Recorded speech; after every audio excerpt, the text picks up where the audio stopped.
Welcome to the Caribbean Cricket Podcast, your one-stop shop for all things West Indies cricket. By the fans, for the fans.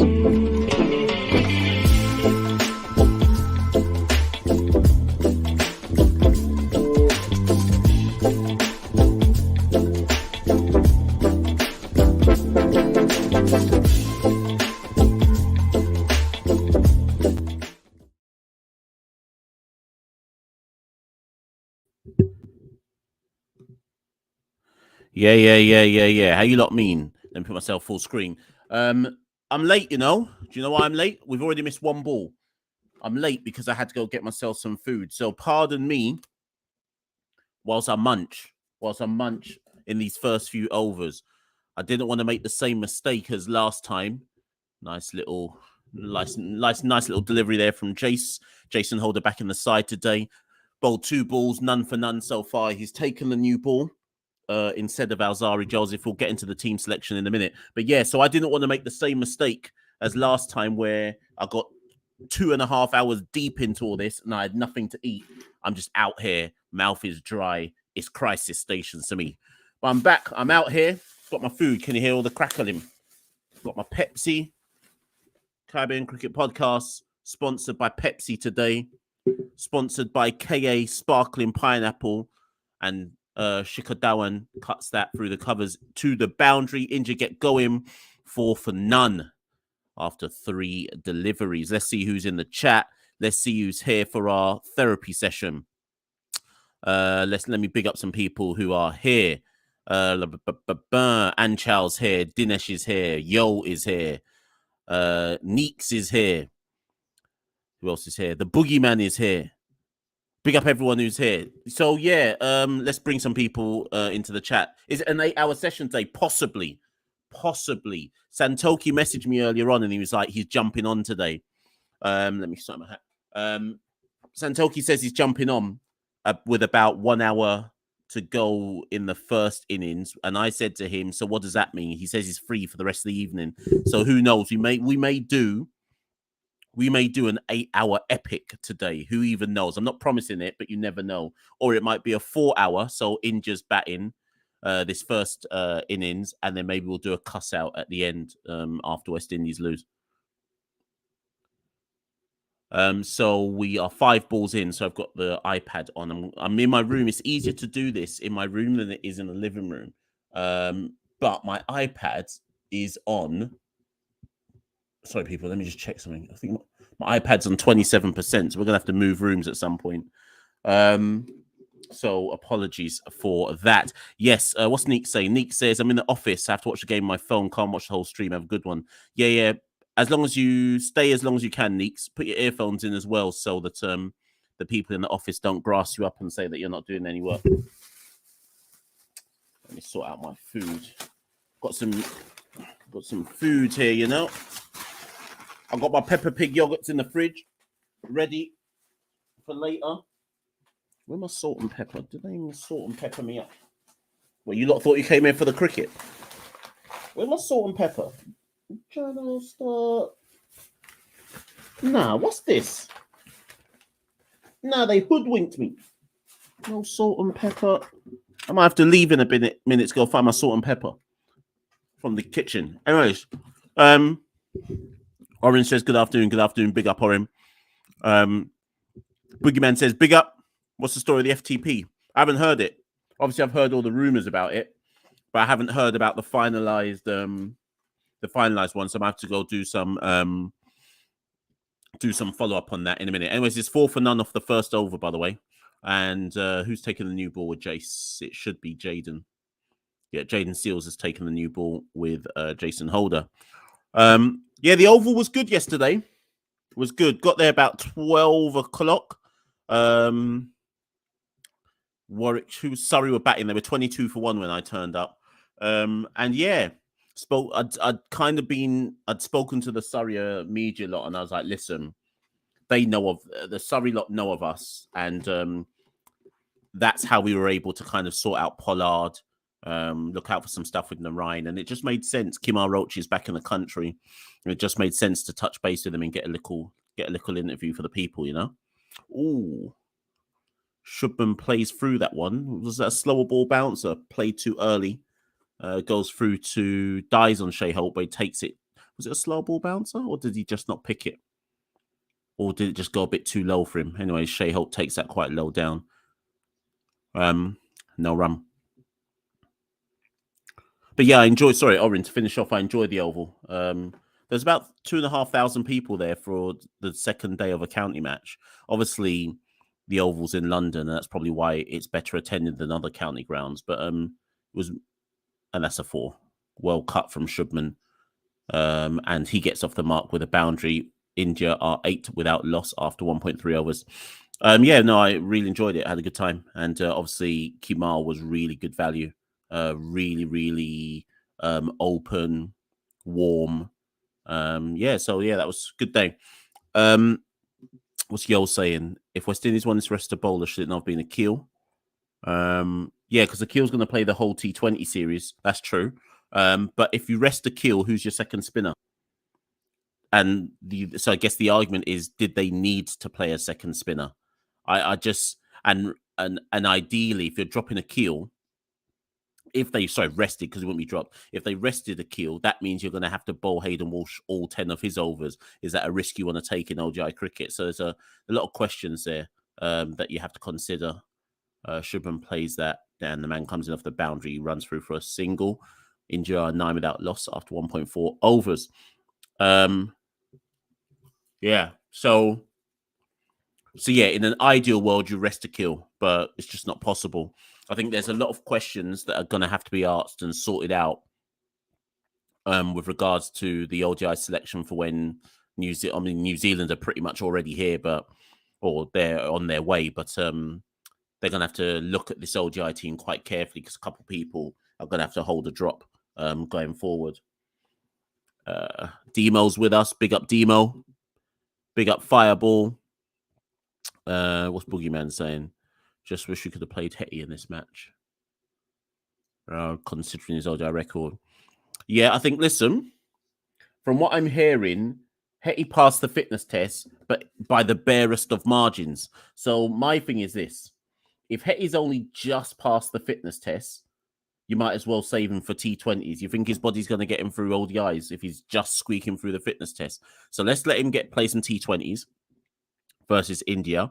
Hopefully this re-signals that Hetty is now serious again about representing West Indies, and then you select him for the New Zealand ODIs. And remember that the New Zealand ODIs are the ones that actually matter. The New Zealand ODIs, 30 Super League points are on the line. Believe it or not, we can still qualify automatically for the World Cup. So if you're gonna risk is the wrong word, because not risking Hetty, we know his quality, but if we're gonna play Hetty, I'd rather him come in for the T20, the ODIs versus New Zealand, if he's gonna play ODIs. Javed says, are you going the full game? Listen, let's just try to get to the end of this first stint, and we can talk about full game after that.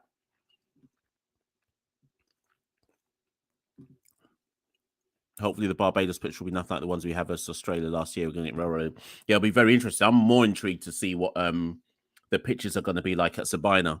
Remember, the last time we were at Sabina was the Test series versus Pakistan, sorry. So it'll be interesting to see what the Sabina pitches are like.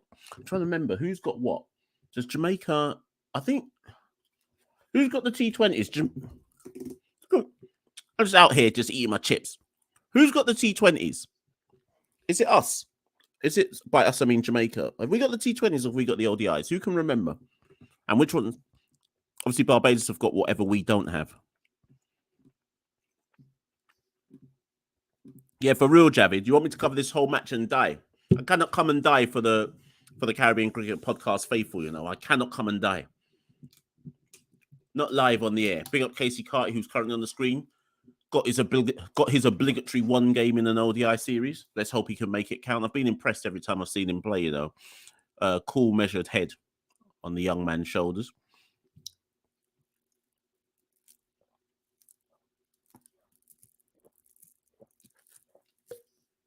That's another single for Shubman. Dhawan is on 6 from 8. Shubman is on 6 from 6. India are 12 without loss after 2.2 overs. Dinesh, says, I've utmost faith that regardless of how badly we lost the ODIs, we'd win the T20s. Yeah, I'd like to think the T20s are going to be closer. Obviously, India have flown in. Who's come in for that? Rohit's there. Is Virat there for the I haven't paid much attention to what India are doing. Is Virat in the T20? Someone get in the comments and let me know. Obviously, I know Rohit is. Who's been rested for the T20s from like the Indian top dogs for that series? Big up Tom. If you lot don't know, Tom does basically all like the GIFs that we do on our videos on YouTube. So, you know, like those front things where it says like cuss out and all that. Big up Tom for all of the stuff he does for us on that. Yeah, Javid, I've got 2 more Peppa Pig yogurts in the fridge ready and waiting. I still haven't Peppa Pig haven't come through to me yet, but you never know. I might still get that sponsorship deal. Yeah, so for those who don't know what Yo's talking about, his wife did a video of him on Instagram. This is what I'm assuming he means. To pass the yo-yo test, you have to get 40. And Hetty on the video was going 4-1, 4-1 or something like that. And I took that to mean that he got 41 on the yo-yo test and he's therefore passed by the barest of margins. Good for him, though, because ultimately we need Hetty in the team. And is the man on the boundary going to stop that? Yep, that's 1 run again for Dhawan. Holders into his 2nd over. Thoughts on Carty replacing Powell?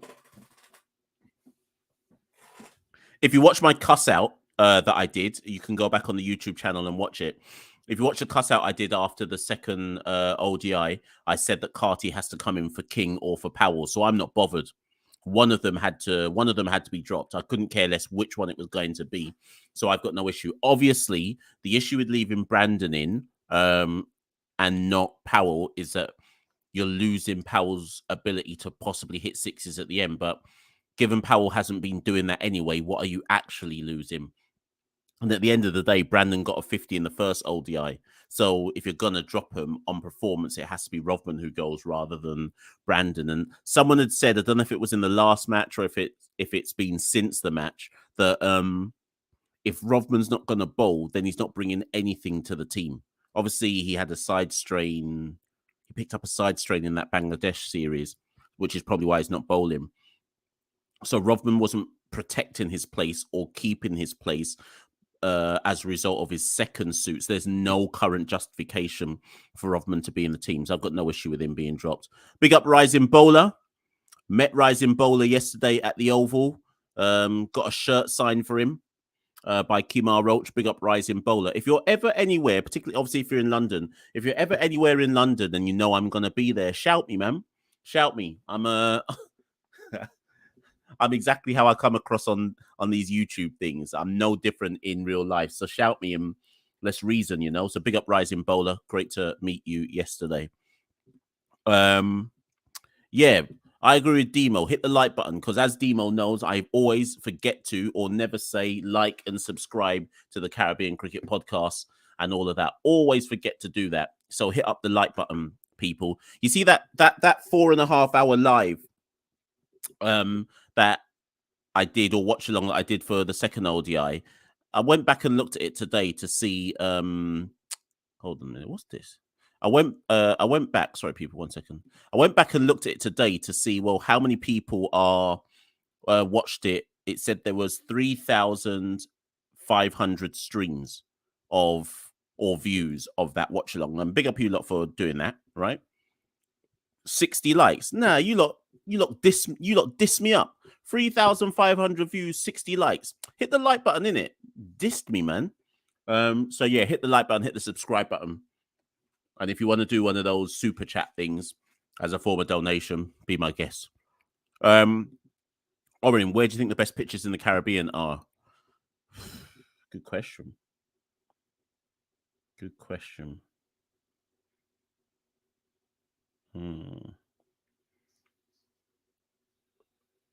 Dominica?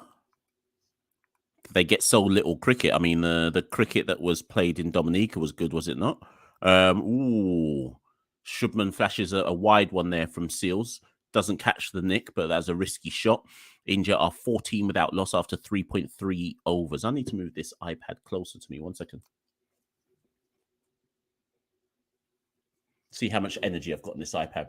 23%. Boy, I'm going to have to go through to the TV room soon. Thanks, Tom. So Jamaica have got the 3 T20s. So I've got the actual fixtures in my diary. So the first T20 versus New Zealand is on Wednesday, the 10th of August. Second one is on Friday, the 12th. And the third one is on Sunday, the 14th. And then we move to Barbados for the ODIs on the 17th, 19th, and 21st. Do bear in mind, people, which has possibly gone under the radar, West Indies A versus Bangladesh A in that first unofficial test match begins next week, Thursday. So if that didn't, I don't know if anyone's aware of that, but there is an A-team unofficial test match or 4-day test match, if you want to call it that, against Bangladesh A, which begins next Thursday. Obviously, we'll be reporting on that, but just giving you all a heads up. Bangladesh, Zimbabwe T20 predictions. How many games are in the series before I predict that? And England, South Africa, I'm supposed to know how many games in that series, but tell me how many games in the series and I'll give you a prediction. Right, so only Virat and Bumrah are missing for the T20s versus India. Okay. We've got 5 T20s versus India. I'd expect us to win at least 2 of them, minimum. Okay, so they've flown in pant. Oh, boy. It's a bit of a problem still. Big up Denise, by the way.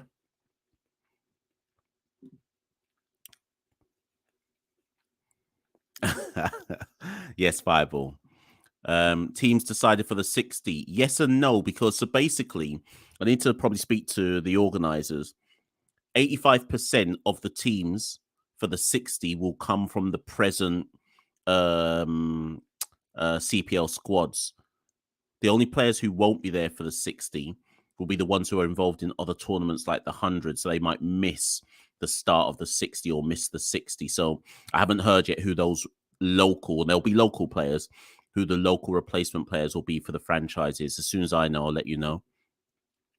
Somewhere on YouTube, you can watch Leeward Islands versus Guyana in the under-17s tournament. Javid, who's winning that tournament at the moment? Don't ask me if obviously I get the scorecards, but who's actually leading at the moment?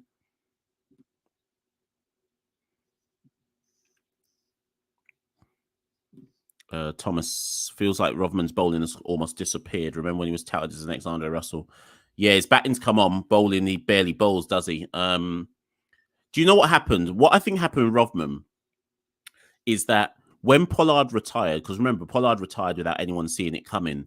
And, that's well bowled by. So Kemo Paul is into the attack. Sorry, people. So in the 5th over, Kemo Paul has come in for his first over. I'm so glad to see Kemo Paul back. This, if Kemo can stay fit, everyone has slept on Kemo because of the injuries. Everyone has forgotten how good Kemo was when he first came onto the West Indies scene. You know, if Kemo can just have 2.5 years, 3 years injury free, we're gonna listen. He will massively help West Indies if he can stay fit. Anyway, so Kemo's first ball, good delivery for a dot, gone through to Shea Hope. Just watching this second delivery here. Dhawan flicks off his legs, but straight to the fielder. No run. India 17 without loss after 4.2 overs. So yeah, when Pollard retired, Rovman basically came in his like-for-like replacement. But here's my problem. Rovman hadn't actually done anything in ODI cricket or List A cricket to justify being in the ODI team. It was because of his resurgence in T20 cricket that Rovman got the gig. Because remember, I think Rovman had that great series against England. And that Pollard's retirement meant they turned to Rovman as Pollard's replacement. And Rovman's just not been able to do it. That's the long and short of it. A Super 50 tournament in the Caribbean can't come soon enough for us to be able to identify some other options. Why is Alzari not playing? I reckon he's being rested. I think he's going to be selected in the T20 squad, and I think they're just resting him. Now, the obvious question should be, so why isn't Seals rested? But that's probably because Seals isn't a guaranteed starter in the T20 squad, or he might not even be selected in the T20 squad. So that's why you wouldn't rest Seals. Another dot Chemo Paul's. So that's 4 balls, 4 dots in Chemo Paul's first over. So yeah, that's why I think Alzari's been rested.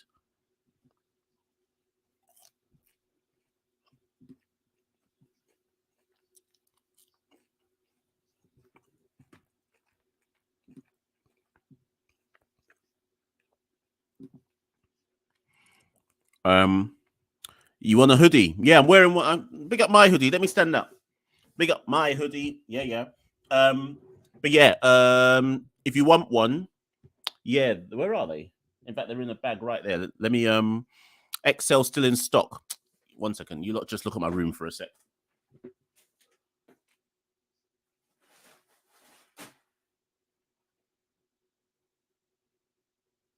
Yeah. XL. There's an XL one. They're all in stock, man.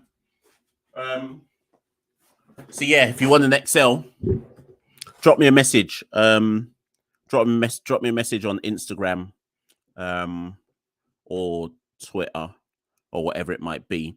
I've dropped the prices for them. So if you want me to deliver it to you, I can do it for 25, no extras for the posting and packaging.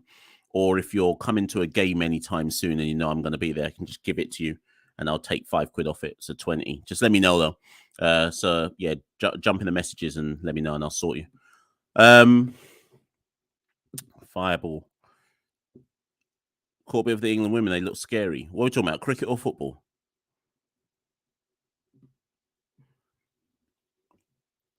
Oh, Dinesh, I didn't know that. What, injured for what? CPL? You sure? This far out? CPL doesn't start for a month. Are you saying he's already out? I'll go. Give me a link for that. Send me a link in the chat where I can go read that story. Yep. Yeah, Dre Russ is going to be at Manchester Originals. Pollard is at London Spirit. Narain is at Oval Invincibles. I don't know where DJ is. I know he's in the tournament, but I can't remember which team has picked up Bravo. Anyways, that's a badly lined delivery from Jaden Seals, and Dawan just turns it off his leg. Hope can't do anything about that. Goes down to the boundary.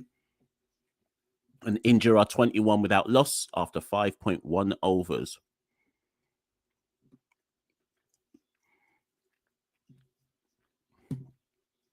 Yeah, got my compensation.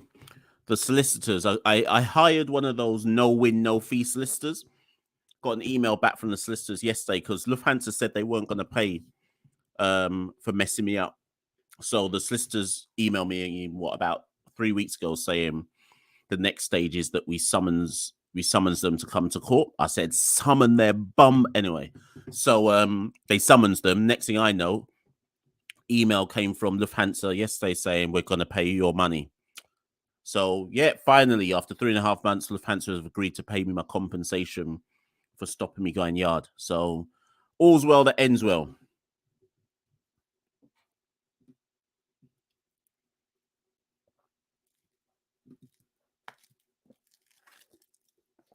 %100%. People forget how young Chemo is. And the reason they forget how young Chemo is because they don't realize how young he was when he broke into the West Indies team. But again, it's just another example. Alzari broke in. If you are talented in the West Indies, you're going to break into the West Indies team at probably too young an age. And it's like Chemo, because again, if you remember when Chemo broke into the scene, he broke into our test team and was starting as one of our like fast bowlers or medium fast bowlers in the test side. And like I say, injuries have just messed him up over the last 2 years or so. Where are we? Yeah, and Chow Rodman had a nice IPL, but this is the problem. He had a nice IPL, he had a nice T20 series, but none of this has helped him he hasn't been able to transfer any of that to 50 over cricket, so he's got to hold a drop. I've had a lot of people say to me McCoy should be in the ODI setup, but I always keep saying to those people, go and read and look at Obed McCoy's injury history. We barely get to see Obed in 2 or 3 series back to back, much less. Unless you are 100% certain that Obed McCoy is now fit and doesn't have shin splints or doesn't have this and doesn't have that. That's a bad delivery, and Shubman helps that to the boundary. Again, a bit wayward from Jaden. That's the second 4 in the over. That's 11 so far in the over. He's got one more ball to go. India are 28 without loss after 5.5 overs. Yeah, I'm just not convinced that we should be putting that stress on Obed McCoy's body when we know he breaks down so often. Cottrell, on the other hand, yeah, I don't mind Cottrell. A couple of press conferences ago, Desmond Haynes said Cottrell was injured. I don't know what the latest is on that story. I need to go do some digging with people in Jamaica and find out what's going on with Sheldon.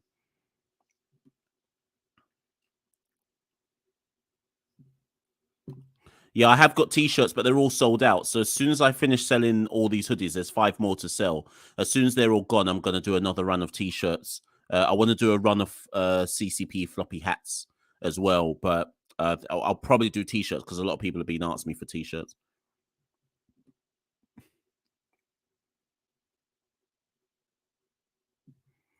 Yeah, he was impressive in the World Cup qualifiers, but that was 5 years ago now, or 4 years ago now. Go and look at Rodman's ODI record. It's poor. It's really poor. And now he's deservedly is the wrong word, but he's now being given a run. Yeah, in this ODI team, so 8 games in the trot, and he's not impressed. Now, whether 8 games on the trot or not is a long enough run to just to analyze or suggest that Rodman's not good enough in the ODIs. All I know is after 40 plus games, he's averaging 23, and there's no metric you can give me where that's good enough. Anyways, we're into the 7th over, and Akil Hussain has been brought into the attack.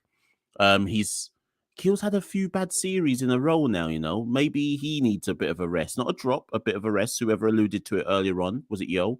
Let's see how he goes today, though. And Dawan works him off his legs with his first ball. Thank you, Orin. Bravo, DJ Bravo's at Northern Superchargers. I know my aim during the 100 is to go and link up with DJ. That's the person I'm most want. Well, no, that's a lie. The person I most want to link up with is Dre Russ.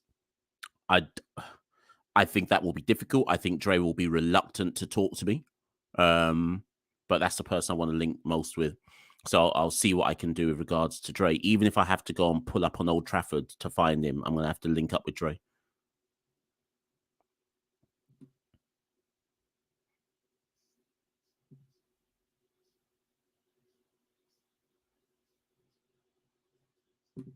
I didn't watch the series, so I can't answer this with any certainty. But for the rest of you, would Sophia Dunkley be considered the best woman batter in cricket at the moment? Whoever watched that series, you answer that question. I didn't see it.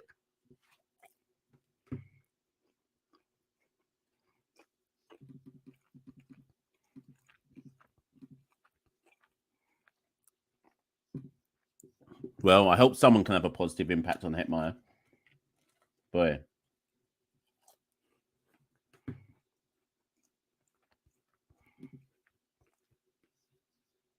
Chatil, go back and look at the last 8 innings. How many times? I'm actually asking you. I don't know the answer. So I'm asking you. How many times did Rodman come in? 8 matches, sorry. No, 8 innings. How many times did Rodman come in with a good enough base and he still didn't convert? So your argument is correct. He works at 6 if the top 4 do their job. But like, look at yesterday, the second ODI. The top 5 did their job. Rodman got 13 runs. Like, how much time do you give Rodman in that role?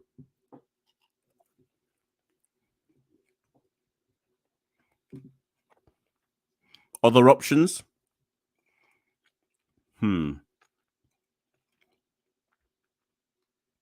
Well, here's the thing. Arguably, some people would say Romario Shepherd could do that job instead of Rodman. Now, it sounds ridiculous, so hear me out. Romario Shepherd is better with the bat than he is with the ball. It shouldn't be that way, but he is, right? Arguably, Romario Shepherd has done more to stay in the side than Rodman Powell has, because Romario Shepherd is doing more with the bat than Rodman Powell, and Rodman isn't bowling. So even though Romario's bowling trash, Rodman's not bowling full stop. So it's people are there. People are there. I don't think we have to stay stuck on this idea of Rodman.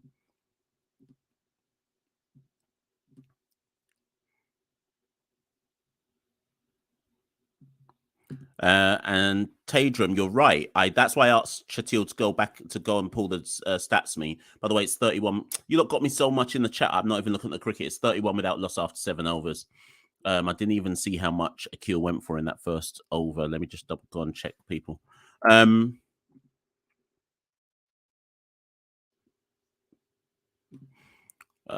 much did Akil go for in that over? One sec. See, when I do this live thing,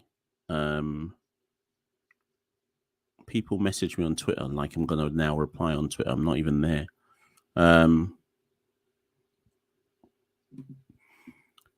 Sorry, people. I'm just trying to find. Here we are. So Akil's over went for, you lot have probably already said in the chat, but I wanted to look for myself. He went for 3 runs. Well done, Akil.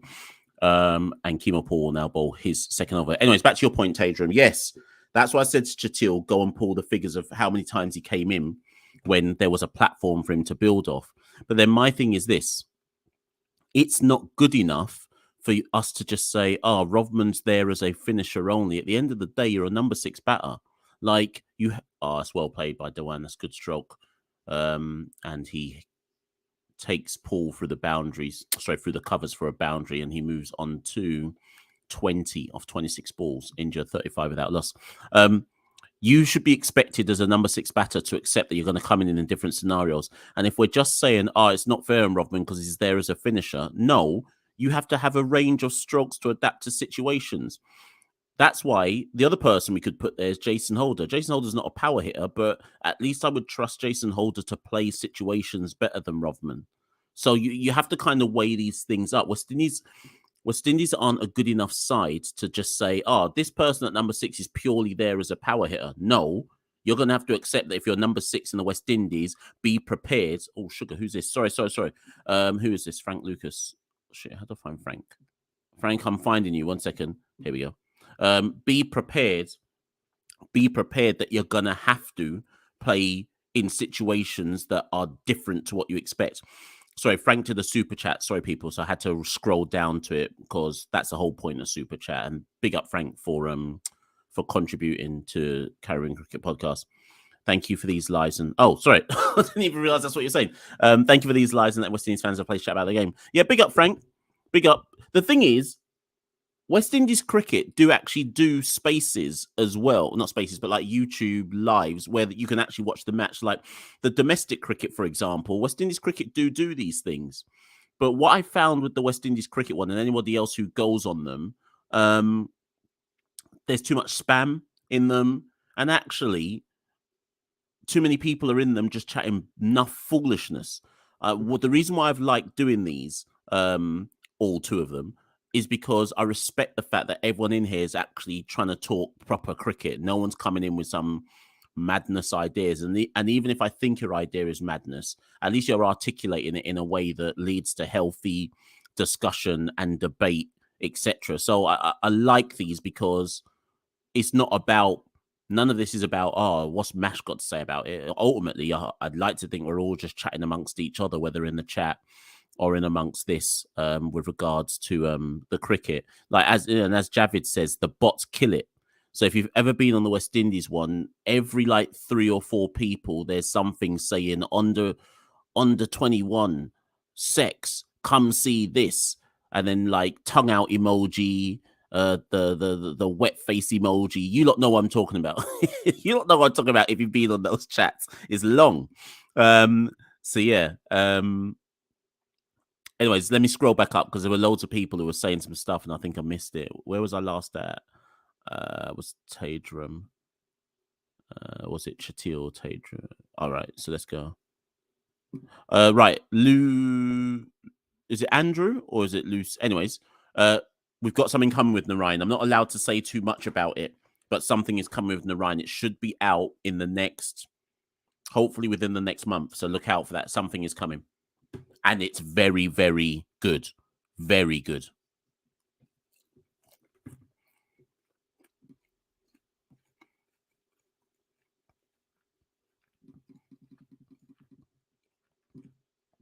Anshal, I can't answer that. No idea. Only the people who are on the ground in Trinidad could answer that, in terms of why the same pitch is being used. Hence why it should be a bit slower today. And And I'd like to say Holder's only bowled 2 overs so far, but our attack already has a bit better balance to it. There's just Jason's not the greatest. I'm not trying to say that Jason's a world beater in ODI, is far from it.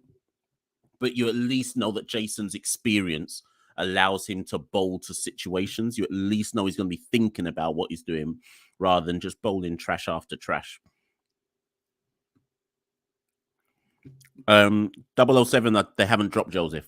I think they've rested him. He's going to play in the T20 series. I don't think this is a drop. Whether it haunts us today, I mean, it would have been difficult enough to win, irrespective.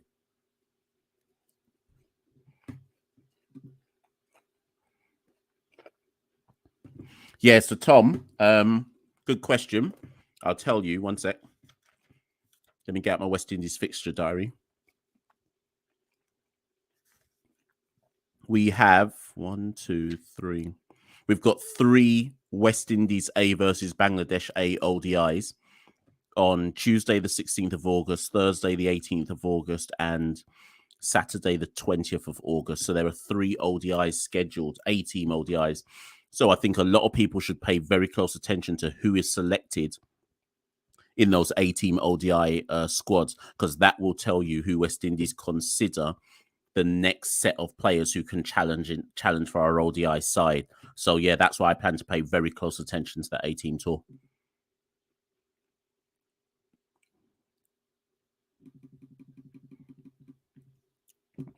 So Denise, what I've been told about Fabian is Fabian was selected for the Bangladesh series and pulled out due to a family situation, a legit family situation. And he communicated that well bowled by Akil.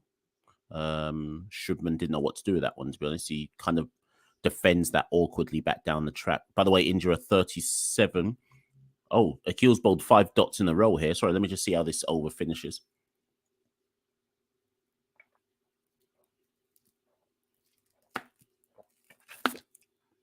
And that's 1 run off the final ball. So that's first 2 overs for Akil. He's only gone for 4 runs. Much better bowling from him today. Might speak to the fact the track's a bit slower. India 38 without loss after 9 overs. This is a good start by the West Indies. The run rate is 4.22. Anyways, back to Denise's point. Yeah, so Akil communicated to Cricket West Indies that there was a family situation. They gave him leave for that. But that was for the Bangladesh series. I don't know what's happened now. And there's been no press conferences since.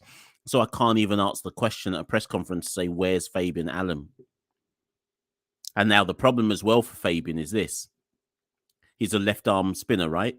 Multi's ahead of him now. Akil Hussain is ahead of him. So are you lot saying that you would be willing to play Fabian Allen as just a batter alone who can just give us another option if needs be? Would we really play a team with 3 left-arm spinners? Do you see what I mean? But obviously, Fabian Allen, talent for talent-wise, should be somewhere within an ODI squad.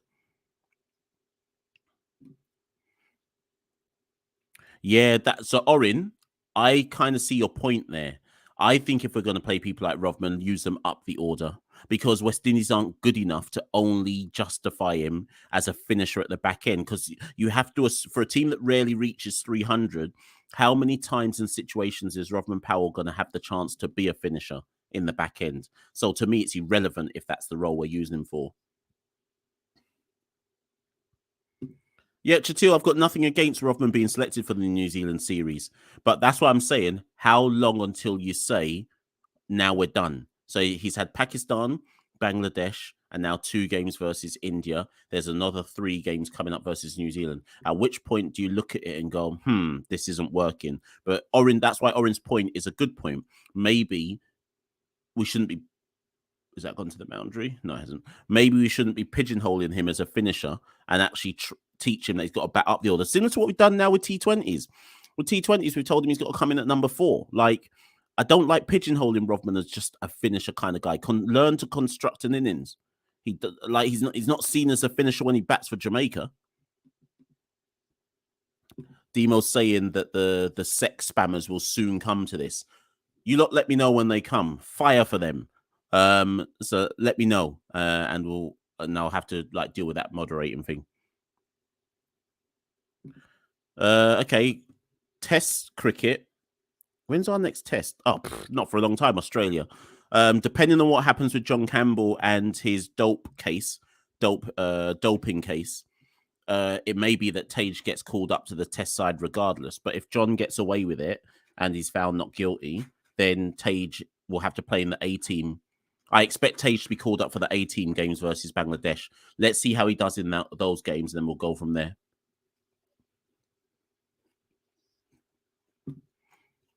My understanding is twice a year, yo. That's my understanding. They take one.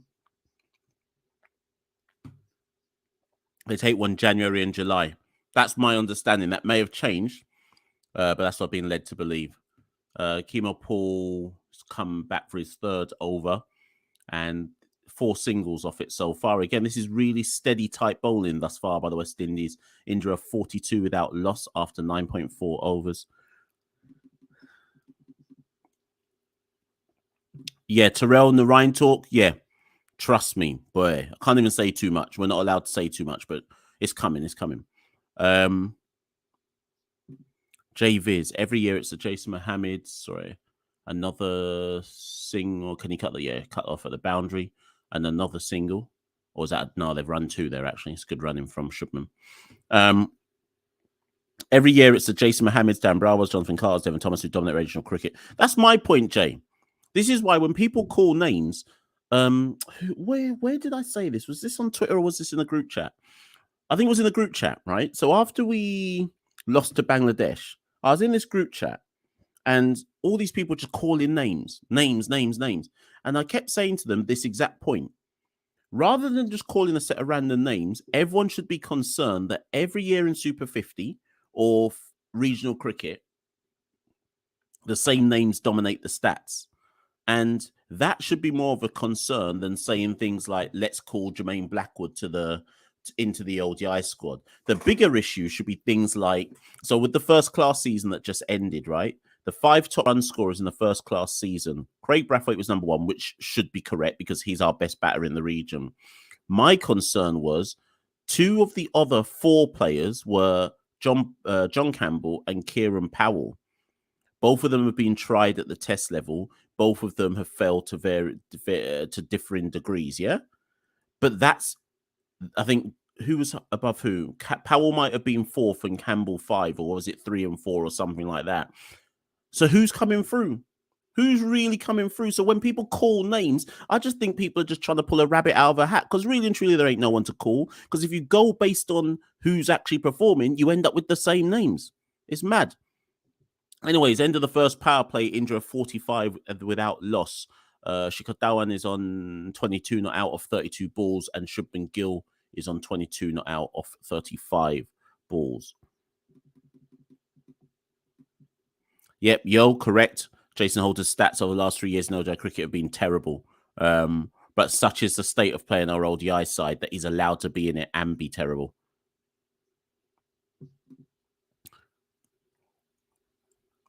Good question. That's a very good question, Tadram. First things first is, do you think Lewis will ever come back and play? That's a very big question mark. I'm not expecting Evan Lewis to be at the World Cup this year, for example. I'm not expecting to see Evan Lewis play for the West Indies again this year. At best, we've got to start looking at 2023. But then even if you go and look at Evan Lewis's ODI record, and like everyone's cussing out Shea Holt's strike rate from whatever, but Evan Lewis's strike rate ain't even that good either. But yeah, you're right in so much as if Lewis ever did come back, then yeah, you can then move Mayers. Mayers becomes the floating player, and you can change your order around a bit. Ooh, just drifting onto his pads there. Needed that one to straighten a bit more.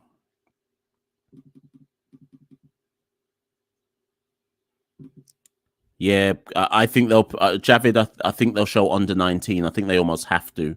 But I'm hoping there is a stream provided for that Bangladesh A series. It's so important in terms of seeing who's coming up next that I feel like it has to be shown. And also they should probably have a few of the emerging academy players in that from the camp should probably be part of that Bangladesh A squad. Again, nice bowling from Machel here. 4 balls, 1 run only coming off this particular over.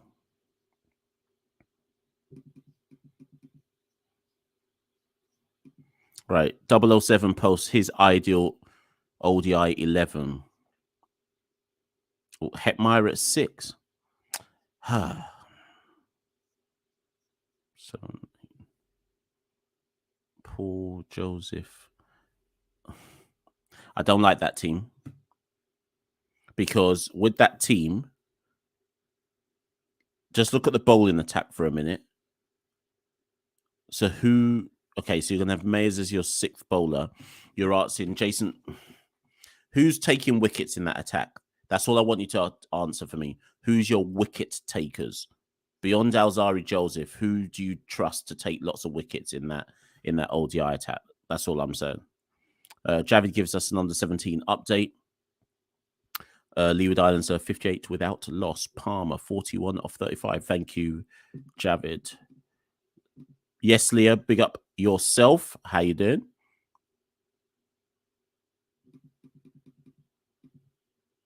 Nikki, big up Nikki. I'm back for your commentary.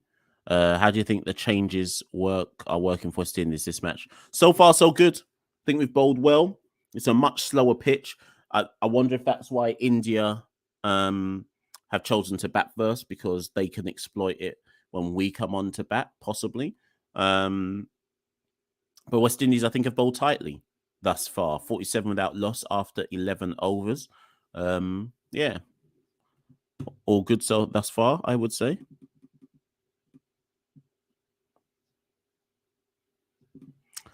Chatil says, should West Indies have a best versus best tournament?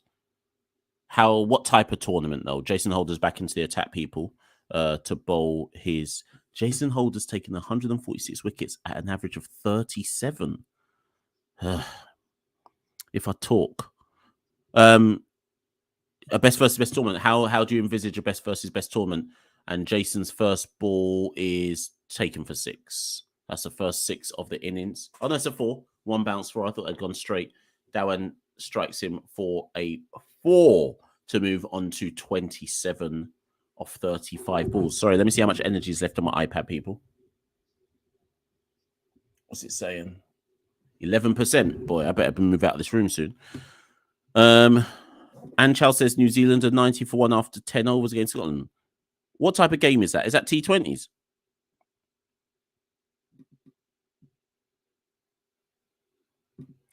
Yeah, Jared. I should say something, actually. We've got something planned with Jared Kimber. Look out for some news on that this Friday, actually. We're not talking about in 2 days' time. Look out for some news on that. Can't say too much more, but there's an exciting project coming. So look out for a drop coming out on that on Friday. Yeah, Hemraj. Listen. Based on the size of Hemraj's belly, I don't think Hemraj can pass a fitness test. That's all I'm saying.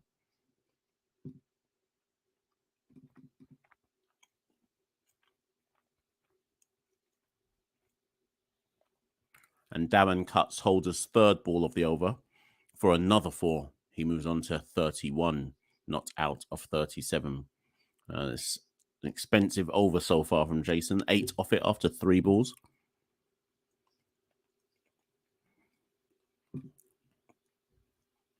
No, Nikki, what's his name? Gudakesh Moti has fractured his thumb. Walsh was never injured.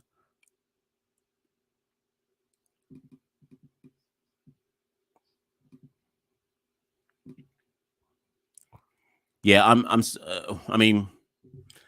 I'm surprised Walsh has kept his spot. But then this is my problem with Hayden.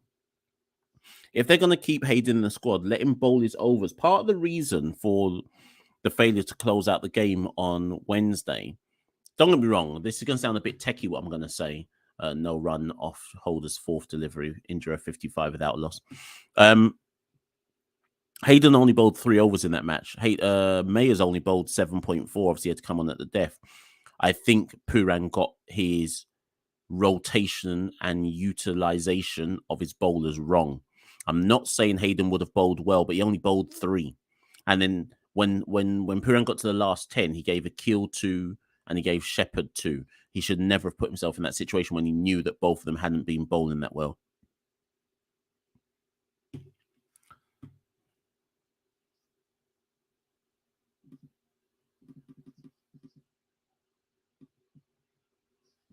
Ah, nice to hear. Nice to hear, Leah.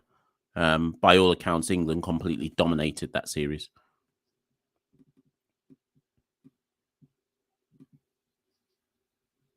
Right, so Chatil says 2 teams playing an all-format series after the domestic calendar. Oh, okay, so like an all-star thing. Okay, there's possible merits in that. And obviously it'd have to be in Antigua.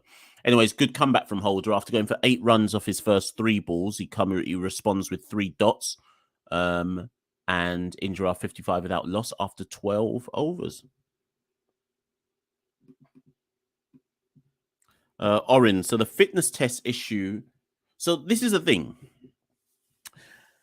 This fitness thing that West Indies players have had to do, this predates the current administration. It actually first started under Dave Cameron and Richard Pybus, where they insisted on West Indian players having to meet standards. But I don't think it was ever publicized that much. So I think this is why it surprised a lot of people in the West Indian public. But this is something the players have known about this for time. Then the new administration comes to power in late 2019, and they looked at it and chose to carry it on because they also said that, you know what, Pybus and Cameron are right, fitness standards need to be better in the region. Maybe they've been a bit more stringent about it and a bit more transparent about it, and Hayden Walsh is now into the attack in the 13th over. Let's see how Hayden goes today. If India wanted to, he is the bowler to attack. So let's see how they treat him. Let's see how early they go after him. Although in Hayden's ODI career, 22 matches, 26 wickets at 32. It's economy 5.32. It's not as bad as people make him out to be. Anyways, as I was saying, so the new administration just carried on the fitness test, but were transparent in the sense of saying such and such has failed. And I think this is where it kind of got a lot of people in the Caribbean amped up, because up till this point in time, it's well bowled there by Hayden. Up until that point in time, no one had actually been articulating to the Caribbean public, oh, X person's failed a fitness test. X person's not being picked because they failed a fitness test. The more you tell people, the more they cuss, ultimately, is my point. But in terms of failing fitness tests, it's been on them for time. And do you know who I blame? I don't blame the fitness test. I blame the players. Some of them are unprofessional.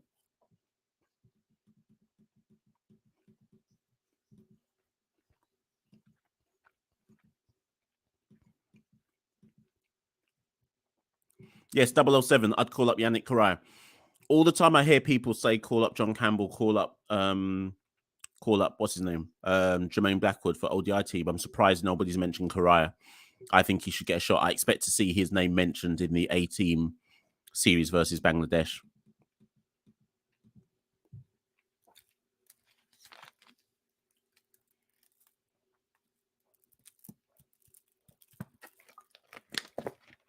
Five balls of Hayden Walsh's first over. Only 2 runs have come off it. Good tight opening over by Hayden there. And final ball of the over. And again, well bowled. 2 off the over from Hayden's opening over of the day. Good start. Indra 57 without loss after 13 overs. Dhawan 32 off 43. Shubman 24 off 35. The run rate is currently 4.38. Again, tidy start by West Indies. Ideally, you'd want them to take a wicket, but this is a tidy start. They're restricting India quite well. Sorry, let's find some more comments. Should West Indies fast track Naeem Young? I mean, wait, is Naeem part of the... Was Naeem Young's name mentioned in that Cricket West Indies Academy? Let me just... I feel like it should have been. Surely Naeem is part of that. Yeah, he is, right. So, yeah, Naeem is part of the under 25s, under 23s Academy. So, should they fast track him? Well, I mean, I didn't see him. Actually, did I see his name in the... Let me go to Instagram. Sorry, you can follow us on Instagram at Carib Cricket, by the way. So if you don't know, head to Jason Holder back into the attack for his 4th over. If you go to at Carib Cricket, you can find us on Twitter and on Instagram. I'm just going to our Instagram account. Who rang me? Someone rang me. For Christ's sake. So in that first, the Cricket West Indies Emerging Academy played Antigua and Barbuda a couple of days ago. Oh, Naeem did play. He batted at number 7 and he made 28 off 35 balls. And did he bowl? But he did not bowl. So we'll see how he goes, Naeem Young. I don't know if we'd fast track him, but we'll see how he goes. Denise says, refitness, I feel like this admin are more open. Last admin didn't care to give their reasons. Yeah, exactly, Denise. That's my point. I think this current administration have and Shubman tries to launch Holder, but can only find the man on the boundary. One bounce to the man on the boundary. Oh, was that a no ball? Oh, sugar, one second. So sorry, Holder actually bowled a no ball earlier, but anyways, the follow-up ball only goes for 1. So yeah, Denise, that's my point. In being so transparent, the current administration have allowed themselves to be more open to criticism because they've given reasons for players missing them. I think too many people have chosen to defend the players rather than actually look at the fact that maybe some of the players are unprofessional. I don't get it. I don't get why we're defending unprofessional attitudes. You wouldn't do it in any other working environment. I just don't get it. But anyways, Javid, do you think Evan Lewis is burning bridges? Yes, 100%. But again, like you say, it can only go on based on people who know Evan. Apparently, Evan's stubborn. Like, if Evan's digging his heels in, he's going to dig his heels in. The Facebook post ain't going to stop anytime soon.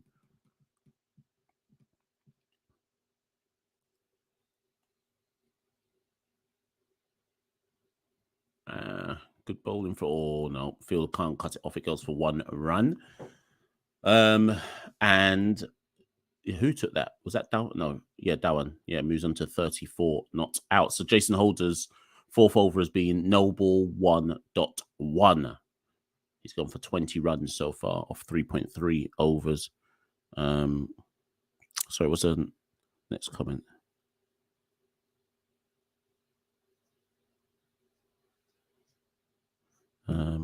Who's the next best off spinner you see coming up? I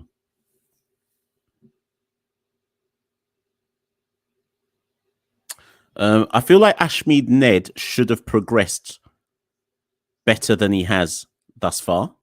I like one second. The person I like is again. I wonder if he's part of the academy. He should be part of the academy. He's not really an off spinner though, so I can't really call his name. I'm gonna say if we're talking purely off spinners, Ashmead Ned.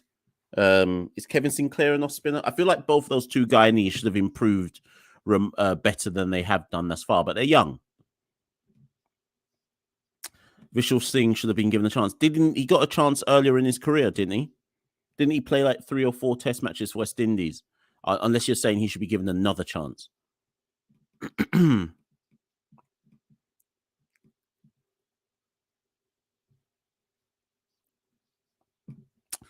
Preston McSween, Jeremiah Louis, Marquine. Yeah, they should get their goal.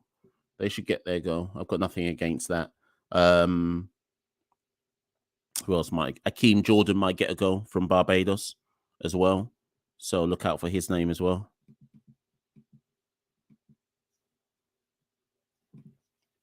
I didn't see this, Nikki. Wasting his time doing what? Tell me about that. I don't know what this is about.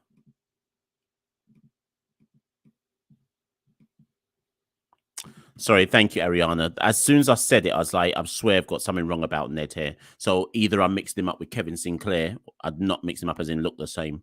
But yeah, Ned is left arm. Thank you for the clarity, Ariana. No, actually, my point still remains though that I feel like Ned should have improved from his breakout season, and that's been followed up by Javid says he's in the West Indies academy anyway, so that rules out Ned.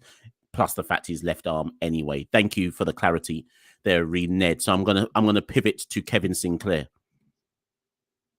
who somehow, if everyone remembers, went from being part of the initial 18-man kind of squad warm-up for the World Cup last year to not even featuring in West Indies at all. So Kevin Sinclair.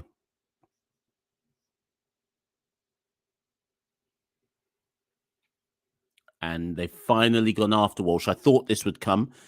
He comes in for his second over. Shubman advances down the track and clears him onto the roof of the Queen's Park Oval for a 6.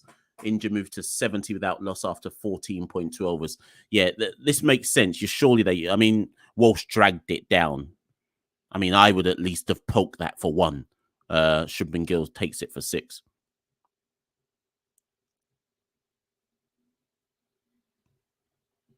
Rohit. Roach has a very good ODI record. What's stopping the team? I did an interview with Roach yesterday, a brief one, which is a precursor to the longer one. You can go watch it on our YouTube channel. But basically what Kimar said to me on and off the record was that he has made it clear to selectors that he wants to be considered for the ODI team, but they've told him that he's not an ODI player and that he's to focus on red ball cricket, so he's not going to get selected. I then said to Kumar, but there's a World Cup coming.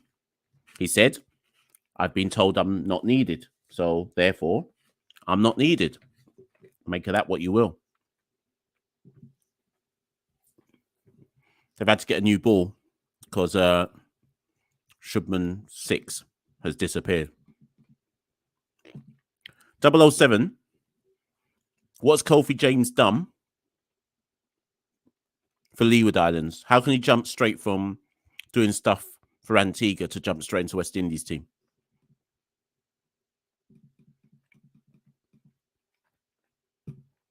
I was going to say Joshua Bishop. He's left arm as well. And he's also part of the academy. Anyway, so follow-up ball from Walsh is trash. It's a wide.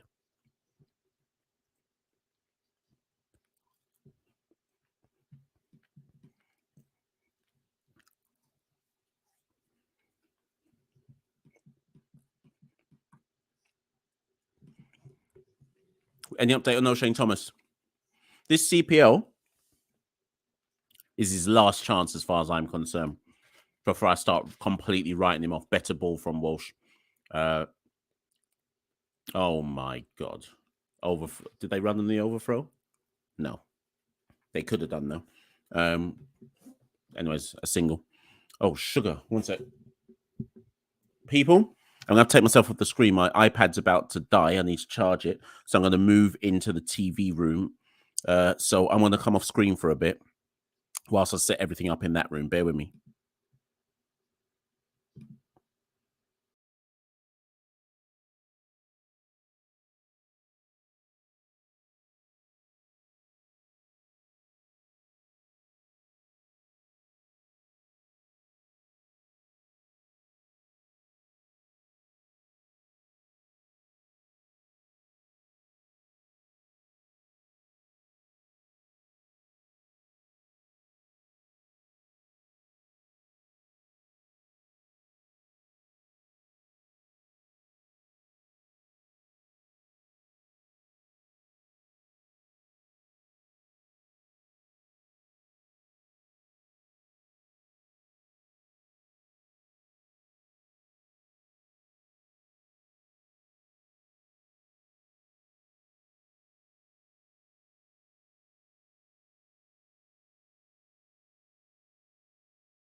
Yeah, we back.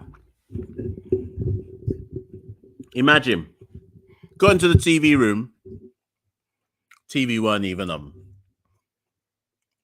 I had to wait for it to set itself up and load and all sorts.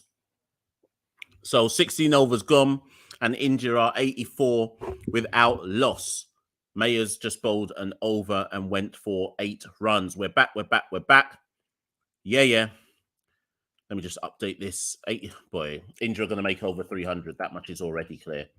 Let's have some predictions, people. How much are India going to make? Obviously, 300 is the bare minimum they're going to make, but how much over 300 are they going to make? Anyways, let me try and catch up on some comments. Apologies, people. A few TV complications, but we're back. Right, okay, let me go quick fire through some stuff. Oh, whoa. So, who's this? Corsical RCM says, do you think Hayden Walsh should be dropped? He's 30 now and probably won't improve. Listen, the question about Hayden Walsh is, I feel like I've said this so many times with Hayden. The question for me is, we just need to decide what format of cricket are we investing in him in, and once we've made that investment, properly invest in him. Stop giving him one game there, another game there, couple overs here, doesn't bowl his full allocation there.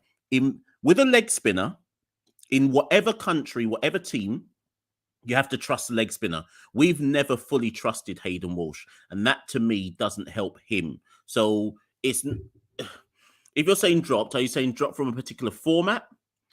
That's a good ball from Hayden, in fairness.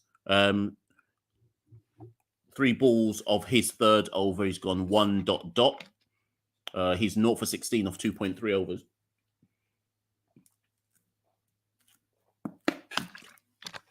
Yeah, so when you say drop Hayden, that's another well bowled. He's driven down the ground. 1. When you're saying drop Hayden, do you mean drop him from ODIs or do you mean drop him full stop? Nikki says that's BS from Wendy's management. Roach is one of the finest international talents. Who's doing this? Well, Desmond Haynes is the lead selector, so let's stick it on Desmond Haynes. Karen Kotoy. Oh, leading edge there from Shikhar Dhawan, but the man's way back on the boundary, so no one's going to catch that. No one's on the perimeter either. So, yeah, Dhawan gets away with one there. Is that the googly from Walsh? Yeah, catches a leading edge. It's well bowled from Hayden. Yeah, Kieran Kotoy would be the next best wrist spinner in the Caribbean. Well, it's actually Imran Khan, but he's too old. Another good delivery from Hayden Walsh. And is that the end of... Yeah, that's the end of Walsh's over. Only 3 runs off it. He's 0 for 18 off 3 overs. As well bowled. 17 overs gone. India at 87 without loss. Chatil. Yeah, Cottrell and O'Shane, they've just fallen off. Sheldon, I think not so much, but yeah, O'Shane definitely has fallen off. Let's see how they go. In fact, did I see Sheldon? Oh, yeah, it's at St. Kitts. Yeah, Pollard was in the training session yesterday, which is good to see. Obviously, he's in Trinidad before he comes back for the 100.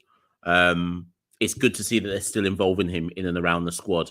I still think, as much as lots of people in the Caribbean try to force him out, his leadership know-how is still important, and being able for him to impart that onto Nicholas and the players is still crucial in my eyes.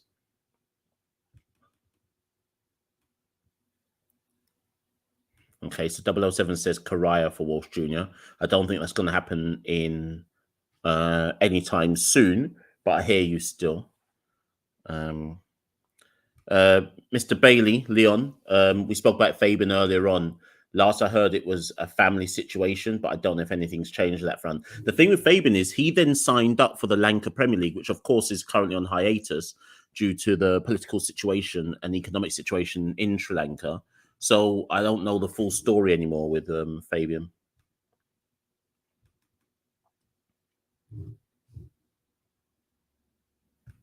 Yeah, so Mass, this is my point. They took Kimar to India, right? I think he took 1 wicket there. So granted, he wasn't that good in India. His economy was 6 as well. Obviously, we lost all the ODIs. But my thing is, if you just call somebody back for the ODI team, Then he got injured. So remember, he came back. Then he went to Surrey and got injured. And this is what Kimar and I were discussing yesterday after I'd finished pressing record. I was like, but Kimar, you played an injury. You came back to Caribbean, went to Surrey for your county contract, got injured, had to go back and rehab in Barbados, played the test matches versus Bangladesh and then Bangladesh. Played the test matches versus England, came to England, got injured, went back, played the Bangladesh test series. But my thing is, so he got injured and was never selected again for an ODI team. It don't make any sense. Like, if you're going to, why would you call a man back for one series, then see he gets injured, and then you just never call him back again after saying that you called him back because you wanted to benefit from his experience? It don't make no sense. And based on Kimar's facial reactions, he was basically saying to me, it don't make no sense either. But you know what? It's West Indies. That's the whole point with West Indies. Nothing ever makes sense.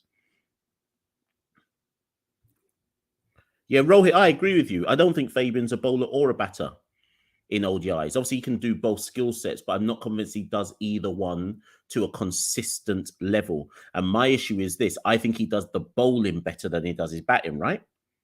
But then the problem is, because he's a left-arm spinner, he's not replacing Akeal Hussain and he's not replacing Gudakesh Multi. So how does Fabian even get into the side?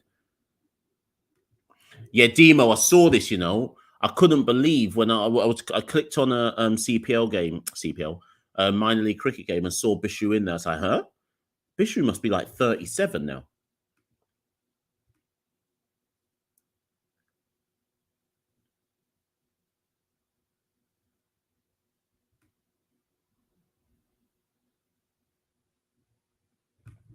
I'm surprised no one's called Josh De Silva yet in ODI cricket. Obviously, we have to remember that Josh... Let me eat my burger first. We have to remember...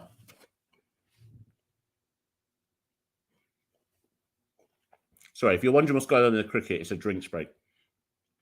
Blue Waters drink break. In the second ODI, some of you lot were telling me that Blue Waters tastes like metal and salt. I'm trying to see what the Shikhar Dhawan is saying about it by his facial reactions. He looks all right still. When people were calling test players to get called into the ODI team, everyone was saying Campbell and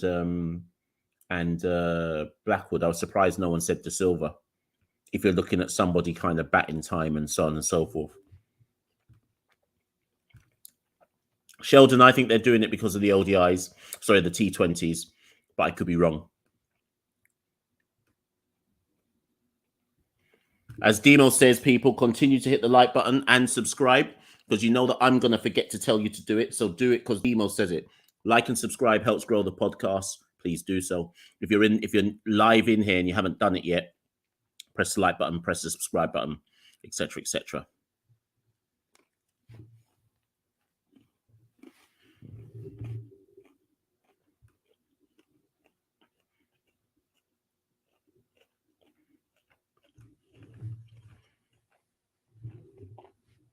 Okay, so some of the predictions I'm seeing: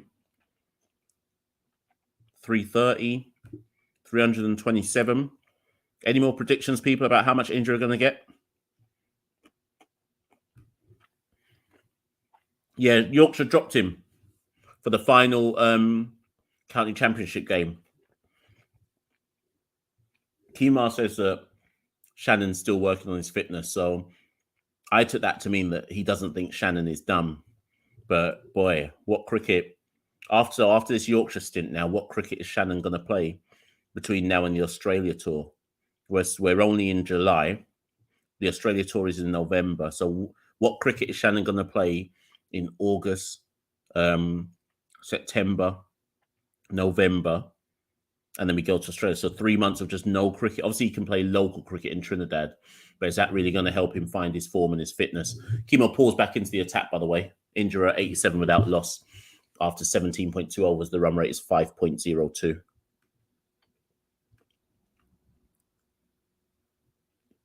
So according to Rohan Gavaskar, sorry, he was saying at the toss that basically a lot of the players in the India team aren't certain of their places for when the big guns come back, which is why he thinks India basically haven't played anybody else, and that it's about giving these people, so Sanju, Samson, all this lot, their chances to prove that they're capable deputies, so giving them as many games as possible.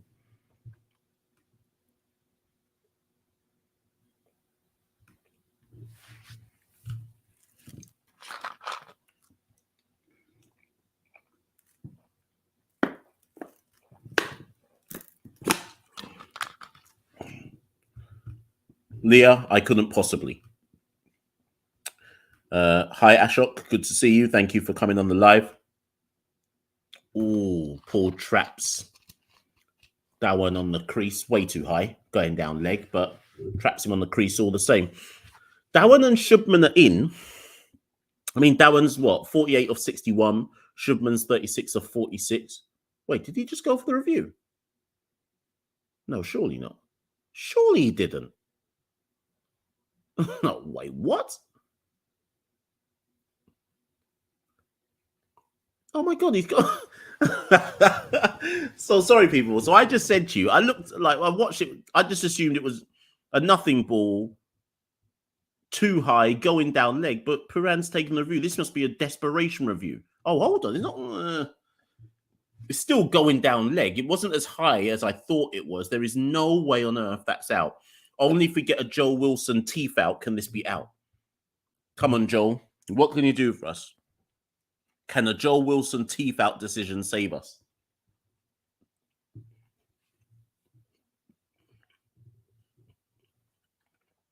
In fact, Joel can't give a teeth out because he said not out on the field.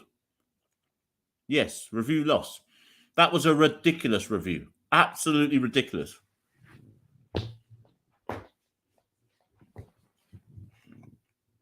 That's not even Joel Wilson. Who's that? Is that Nigel Duguid?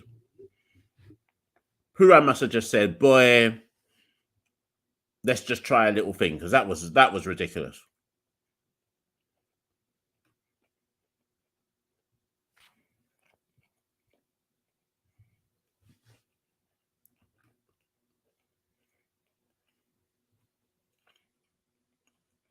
No, that's poor. Puran doesn't kite off on the perimeter, and Dhawan comes through to run 4. Carty has to run round the boundary to cut off. Inja moved to 89 without loss. Oh, that's Dhawan's 50. So Shikhar Dhawan moves to 50, 62 balls.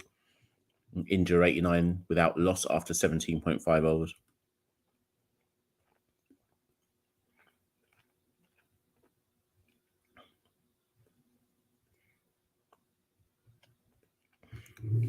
Orin, if they called up sorry. If they called up Imran Khan, I'd have no problem with that whatsoever. I just don't think it's going to happen. Imran Khan should have played. He's not. Oh, right. He's not even played one match for West Indies. That's ridiculous. It's ridiculous, but it's too late now for him. Matthew, your guess is as good as mine. Your guess is as good as mine.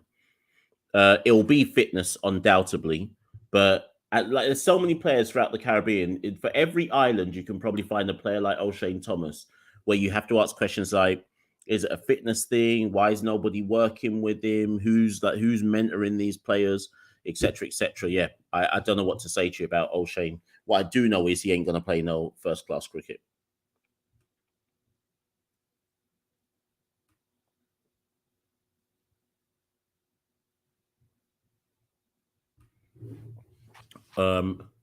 Fireball says that tap water is better than blue water. Boy, blue water must be terrible, because you will never catch me drinking tap water. Blue water getting pure diss up is all blue water seems to get.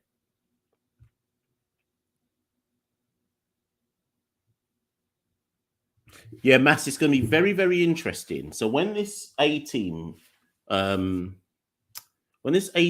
is selected to play Bangladesh, I want to see what's going to happen with Rakeem, because obviously there's an ODI A team tour against Bangladesh A, and there's a first class one, right? Yeah, or a red ball one.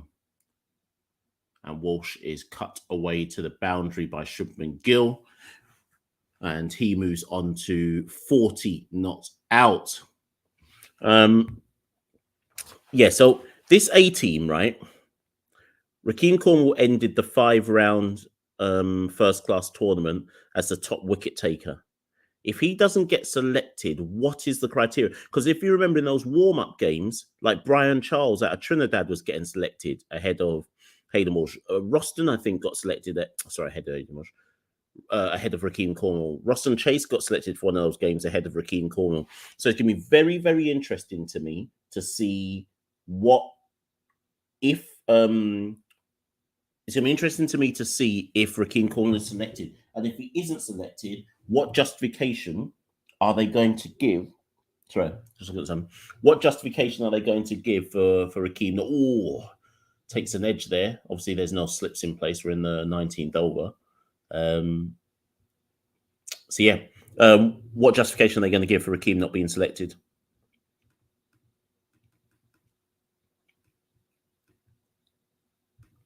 He will be selected. There's no way. There's no way all this rigmarole. No single. So Hayden Walsh's fourth over has gone for 6. He's bowled 4 overs for 24. In fairness, like other than that second over, which I think might have gone for 13, Hayden's not bowled that badly. But yeah, Hetmeyer's getting selected. They wouldn't have made all of this noise about Hetmeyer being in Trinidad and doing a fitness test, and now he's passed a fitness test. There's no way West Indies admit to all that if there isn't a purpose behind it in terms of selecting Hetmeyer for the T20 squad. So yeah, be more worried about the reaction if he doesn't play in every single one of the games. But yeah, I don't think there's anything in doubt. Fireball says India going to make 310. 007 says India going to make 350. They're currently 96 without loss after 19 overs. Sorry, let me update the score.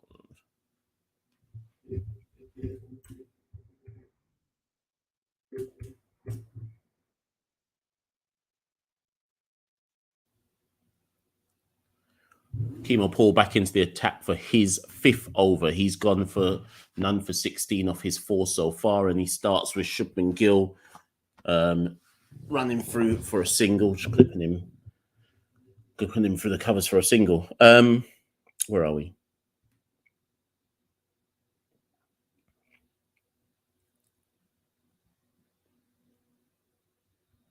Is Gabriel the finest fast bowler named Shannon? Playing his trade? Yes, he is. I agree. No, Nikki, they did practice. They practiced indoors yesterday, is what I've been led to believe. Unless I'm mistaken, they practiced indoors.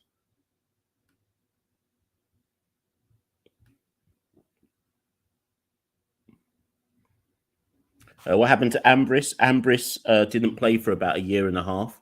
I think it was around decisions made around COVID, is what I've been led to believe.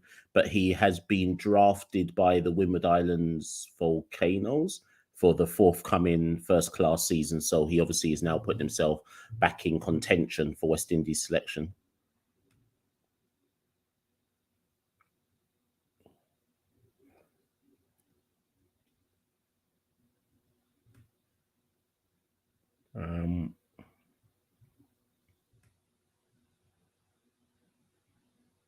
Sorry, people, just scroll and see if there's any more questions here.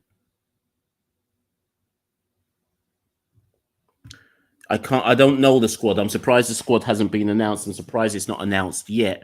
I do know that Shimron Hetmeyer and Obed McCoy are definitely in the squad, but I don't know any other names to give you just yet. It's easy going for India at the moment. I mean, the game's not getting away from us, but the point is no wickets have been taken. So these batsmen can tee off whenever they see fit. They've reached their 100 off 19.4 overs. Dhawan is on 54. Shubman is on 43, not out. You just sense that if we don't take a wicket soon, these two will begin to accelerate at some point. But yeah, 300 plus is obviously looking well on the cards.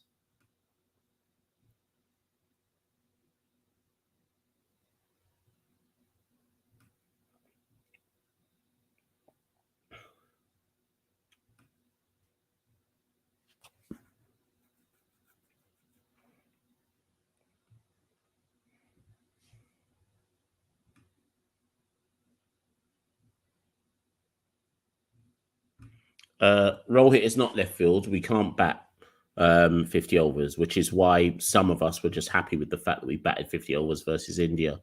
But yeah, again, people have called Brathwaite's name. I'm not in favour of it. Blackwood, I can see the justification. In an ideal world, I'd like to see those two play some Super 50. The problem is they're always on tour with West Indies when Super 50 happens. So I don't know how we get around this. Yeah, so Demo, I've seen a lot of this chat. Here's the problem. People are saying some people are saying get rid of Simmons as white ball coach. But the argument I've got against that is the T20 team, since the disastrous World Cup, has been improving, right? So what are people saying? That they want Simmons to go from the ODI squad, but not from the T20 squad. If you're going to get rid of him as a white ball coach, that would mean you'd have to replace him as a T20 coach as well. But are people saying that they think there's a problem with the T20 setup? So I don't think it's as simplistic as just get rid of Phil as a coach. I think it's more. I think people need to be realistic and understand that our form in ODI cricket has been an issue for years. An issue that supersedes Phil. Of the 5 series that we've won in ODI cricket since 2014, 4 of them have come under Phil. So part of me is like, I hear us well saved on the boundary by Kemo Paul. Dhawan had got to the pitch of Hayden Walsh's ball, but lovely fielding from Kemo restricts. I think they could only run 1. That's brilliant from Kemo Paul.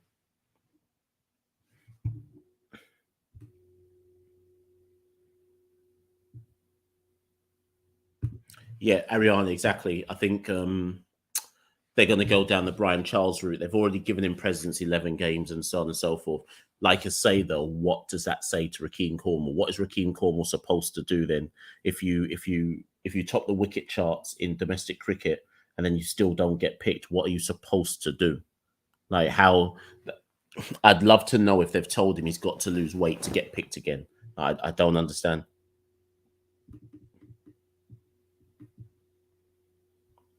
Yeah, I would expect Devon Thomas to be in the squad. He deserves to be in the squad. He was called up for the Bangladesh ODIs, got injured in the first one. So I've got no issue with Devon Thomas being in the T20 squad, and he would then wicket keep.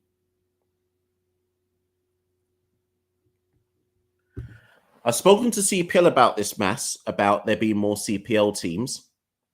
I don't think they're interested. Those of you...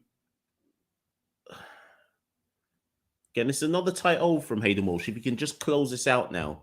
He's got 1 more ball left of his 5th over. He's only gone for 4 in this over. Let's see if he can close this out.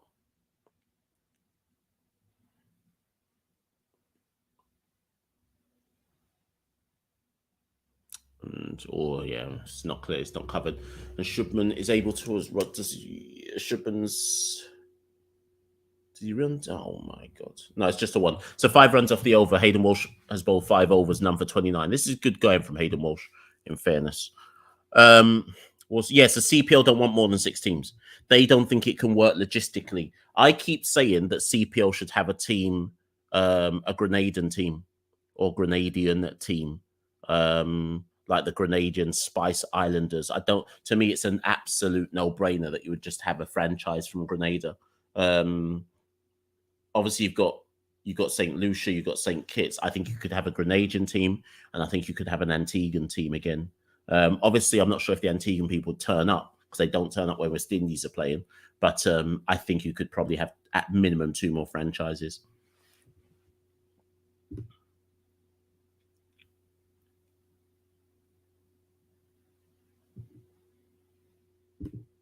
Get who as their coach? Brian Lara has coached for who? West Indies. Brian Lara don't want to coach West Indies. You think Brian Lara wants to travel around the world for most of the year coaching West Indies? He don't want to coach West Indies. Why would Brian Lara travel around West Indies for 3/4 of the year, or at least 2/3 of the year, whatever it might be, when he can just go IPL and get paid millions for a 2-month stint as a batting consultant? Brian Lara ain't coaching West Indies anytime soon.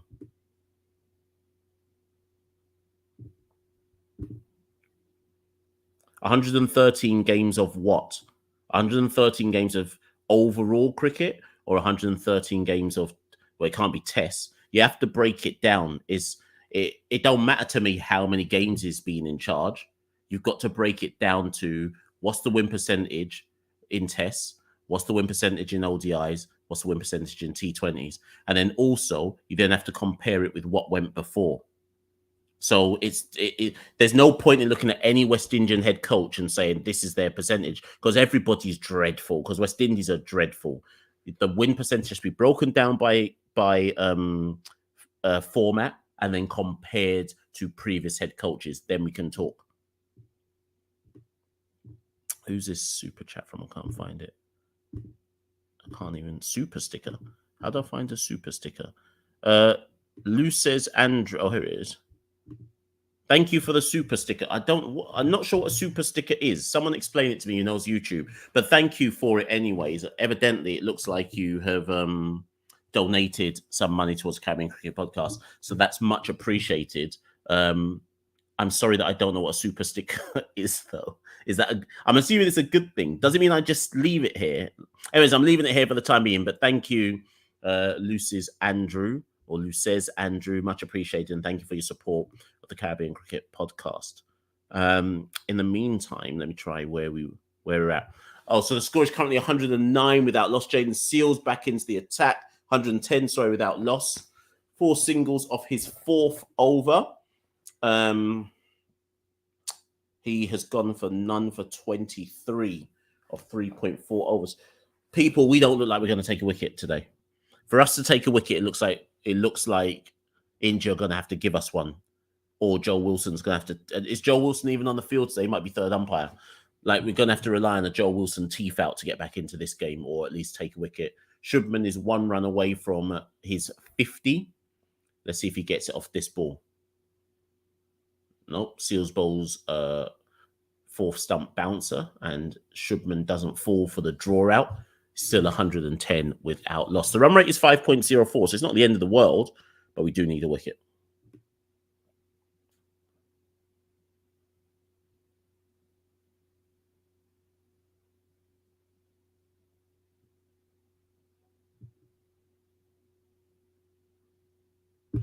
Yeah, Rohit. Yeah, I've got. Like I say, when I spoke about expanding CPL, I'm just saying there could be, or it's another bouncer from Seals. That's got to be a wide. Yeah, that's called a wide. Wide on head height. But I'm not saying I want there to be more CPL teams. I think there should be, because I think there should be more options for other islands to have teams. Like I say, I think when you consider the geography of the Caribbean, it doesn't make sense why Grenada don't have a team. Yeah. Do I think that would weaken the pool of players? Of course it would. But I'm just saying, in terms of spreading the game, I think Grenada should get a team. That said, I think you're right in that a T20 Caribbean tournament would be better, where you could then just go back to each, where you could, almost like the way the Stanford tournament worked. So where you had everybody involved in that, like at Cayman Islands involved in that, and so on and so forth. But as with ever, Shubman's moved to his 50, by the way. He's reached his 50 off 60 balls in DRR, 112 without loss after 22 overs. So if you think about it based on how the Stanford tournament went, I've got nothing against seeing something like that. But like I say, Stanford was a big teeth. So unless you can find me another corrupt teeth like Stanford, maybe like a community don like Dudus, who can fund a tournament like that, where's the money going to come from for these type of things?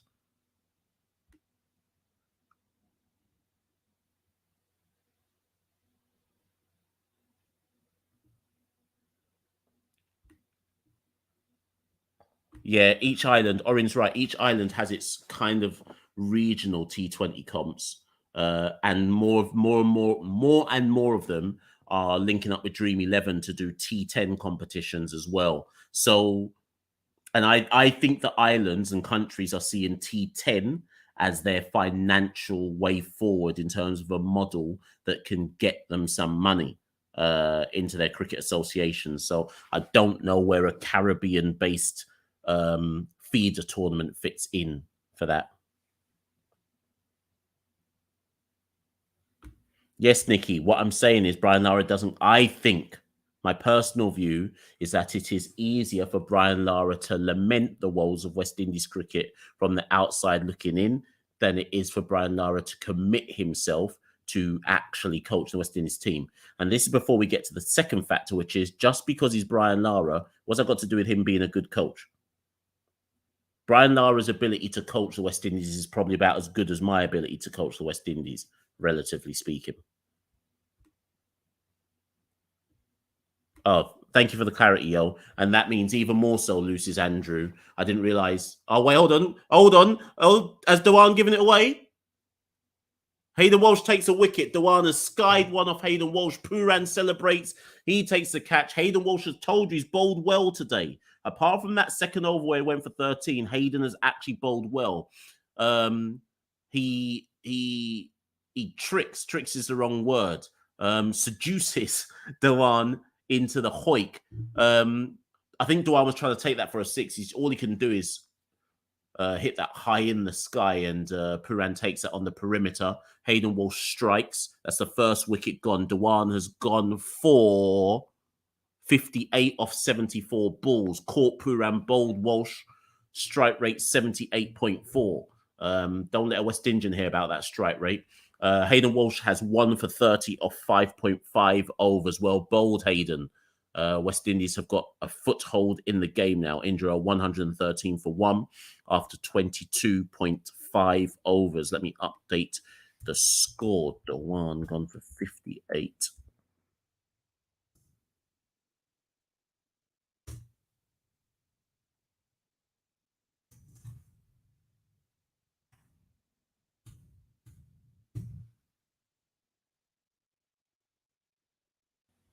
There we go.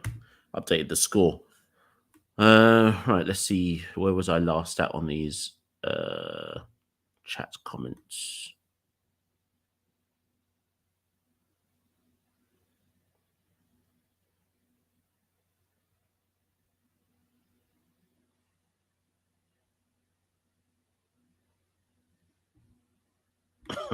Demo, you're right though. I don't. Alzari technically isn't even a strike bowler per se. He's an enforcer, a container. We don't really have strike bowlers in this format of the game. So that's why, even if you go down to the T20 format, that's why Ravi Rampal, I think, got called into the World Cup squad at the last moment, because we didn't have any strike bowlers. I think that's a problem that people often overlook in the white ball format. Ilyas, I don't know why it's not been announced. I know players are already there. I know Obed McCoy is already there. I do not know why they haven't announced it. Maybe they'll do it at the interval of this match. And Hayden bowls a dot to see how the over. 1 run and a wicket off his 6th over. Hayden Walsh has figures of 1 for 30 off 6. India, the run rate is back under 5. They're on 4.91.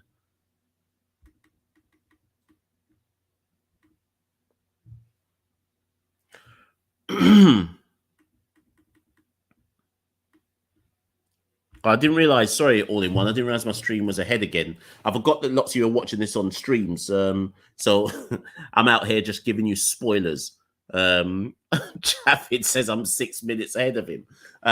If you want me, so if now when I announce that wicket, most of you will find out how far ahead of you I am. So just pause the stream to catch up with pause me to catch up with whatever stream you're watching, so that I don't give the game away.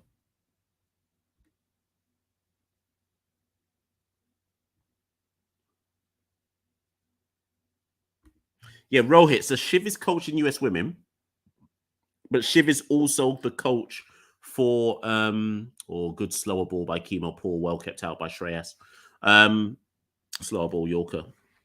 But what I'm saying, Shiv is going to be coaching the Jamaica Talawars in CPL, and Shiv has also got his level 3 coaching certification. Shiv's going to end up coaching West Indies at some point. So don't worry about that. His time will come. I'm glad that he's just getting experience elsewhere for now.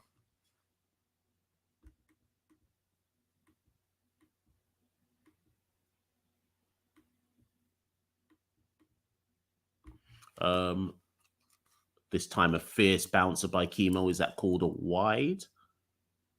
No, it's not. It's not called a wide. He gets away with that one. 2 dots off Chemo's first 2 balls off his 6th over. Chemo was bowled really well as well today. 5.2 overs, none for 21 so far from Chemo Paul. How do you rate our chance for New Zealand tour? We need 2 wins minimum. I think we'll win one of the ODIs. I'll be surprised if we win more than one. Another well-directed ball there from Chemo Paul, and Shreyas can only play that out into the covers. He's yet to get off the mark. 3 dots in a row for Chemo Paul. Nutty, I do not believe he is. People are calling his name. I don't think he is. He may well get a chance, but I don't think Obed is fit enough for ODIs or shouldn't be risked yet in ODIs.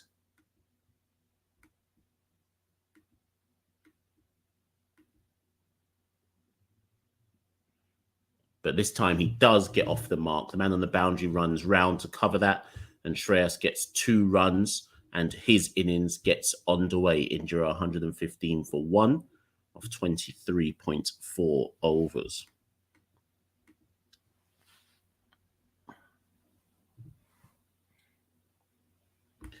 Ugal says Walsh is too inconsistent. Correct.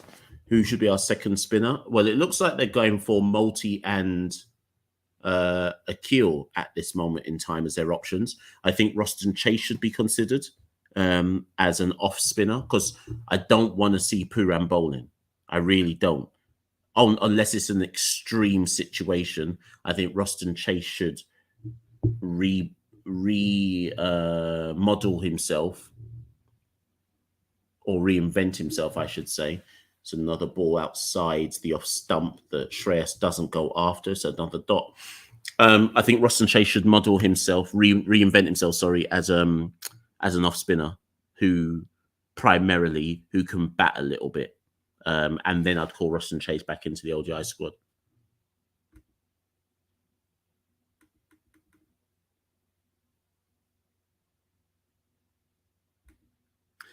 Yeah, Orin, you're right. So,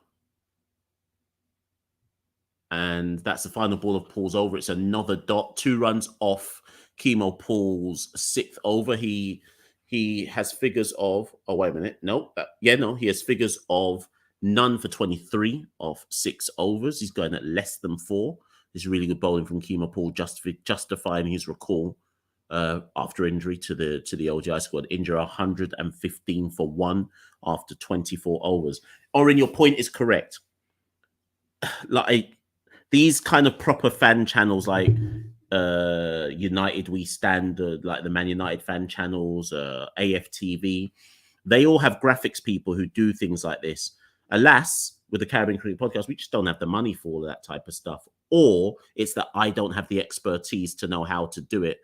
I think a lot of the stuff we do on Caribbean Cricket Podcast is basically, in terms of the tech stuff, it's me. So that's why it's rubbish, because it's me. I'm not the most tech savvy guy. And also anything that we do tends to have to come out of my pocket. That's why whenever anybody contributes to CCP, that's why I'm always so grateful, because the rain's out. Sorry, people, let me shut up. The rain has come and the covers are coming on. All the players are walking off the field. So we will pause at 115 for 1 after 24 overs. Rain has stopped play. I didn't consider rain. I'm going to have to come up with a strategy for this. Should I lock off the live, but then come back into it when play comes back again? If I lock off the live, then it means that I can probably go a bit longer then, because this gives me a bit of a break. People, let me come into the chat. What should I do? Should I lock off the live? Should I lock off the live? And then if I lock off this live, can everybody come? Oh, no, because I'd have to end the broadcast. Or do I just leave the live running? Who understands what I should do here? Do I end the broadcast and create another live afterwards? Or do I leave the live running but just put on like the background screen with the score. Lock it off. 77C says lock off the live. So then what do I do afterwards? When the match restarts, what do I do?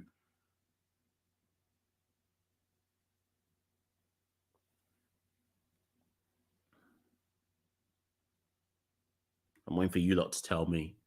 If I lock off the live, that means I have to start another link. Is that how you do it? Do I start a link?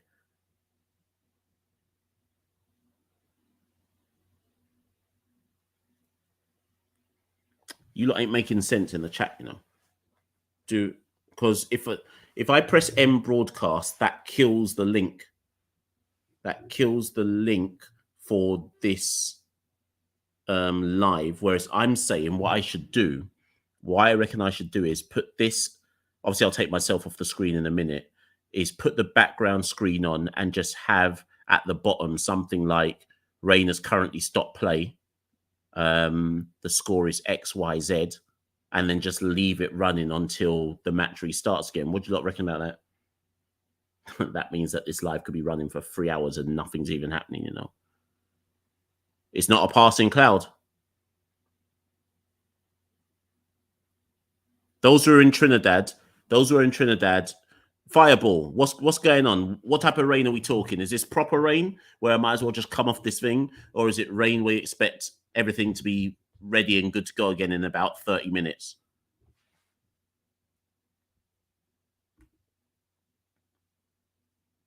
Ah, yeah, true. The fan discussion can continue. Yeah, that's true. I can leave the live open and fan discussion can continue. I know what's going to happen, though. I'm going to come back and all I'm going to see is pure sex spamming in the fan discussion. Mad. All I'm going to see is pure emoji faces and links and spam. See, look, Leah knows exactly. If you don't look, if you don't kill the broadcast, porn bots will invade. It's true. The porn bots will come, you know.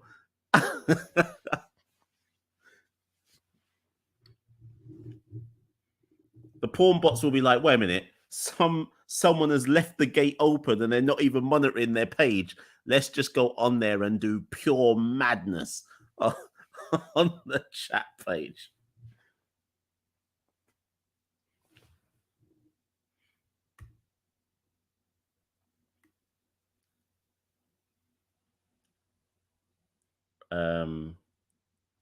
Okay, let's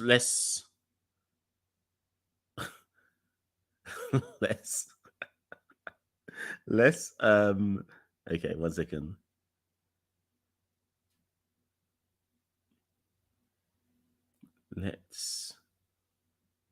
Okay, let me make a decision.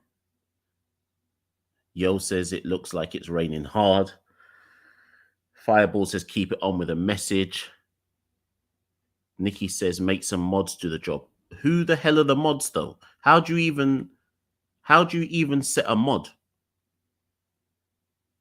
You lot acting like I know this stuff. Moderators, you know. Joel says it's passing showers. Do you know what? Okay, cool. Here's what I'm gonna do. 1 second. Let me update the thing. Rain stopped play. I'm buzzing. This rain has meant that I can go stretch my legs, drink a bit of juice, this, that, and the other, and it means I can rest my voice, and it means I'll probably go longer now into the second innings. Anyways, rain has stopped play.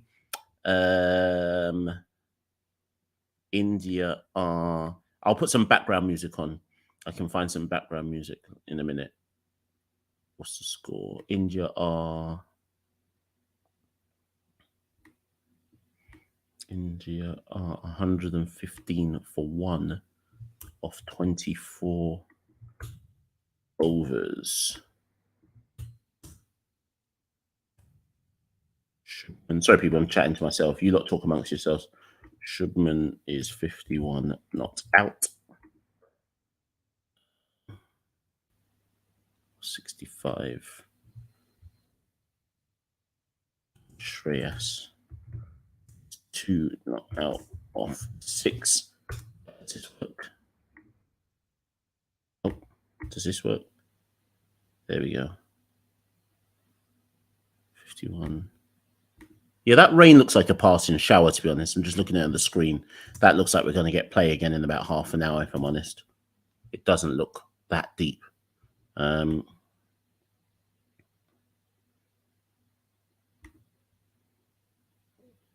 do you make some right? So Neats is saying make you a mod.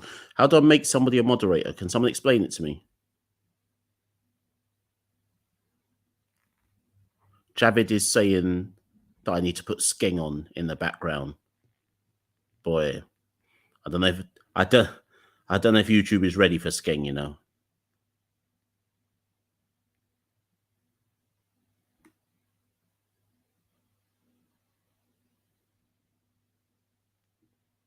You need to click on the three dots right of the chat message. Okay, 1 second. Let me go into YouTube and see if I can do it that way. 1 second, people. Let me remove myself for a bit. 1 second. I'm just going to remove myself briefly, people.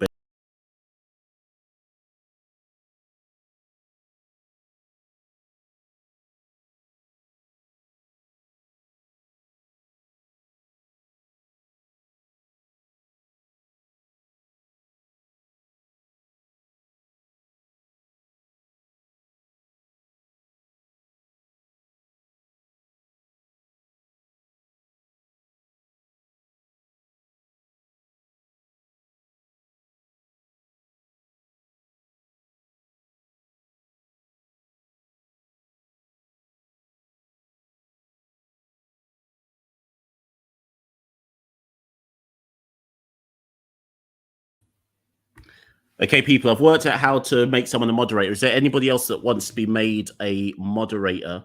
Okay, people, I've worked out how to make someone a moderator. Oh my God. Look at that. See, I left the YouTube channel on. So yeah, I've worked out how to make myself a moderator. So if anybody else wants to be a moderator, let me know, because apparently that allows you to kill the porn bots when they come for the channel.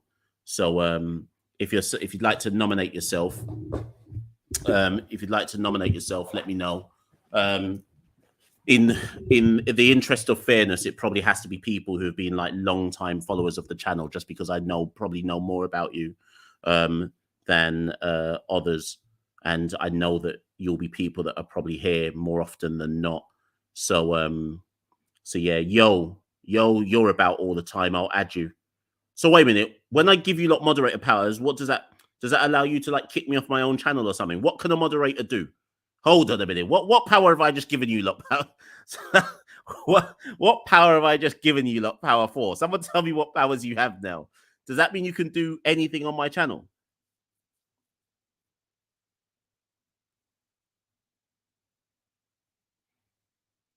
Someone tell me. Neeks, what does the power give? What power have I just handed over to you? I've just given Neeks powers and I don't even know what powers I've just given him. Someone tell me what. So Neeks now has the power to basically lock off anyone who's chatting nonsense in the chat, yeah? So you can lock off everybody except me. Oh, they can they can only mute a person. They can only mute a certain person for the live.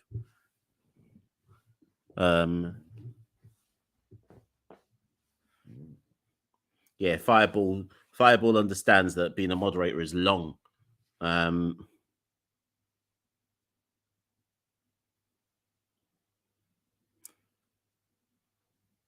Okay.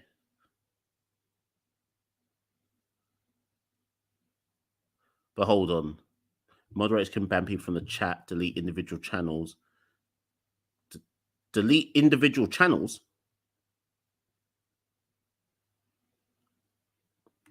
Hold on, sorry, where is it?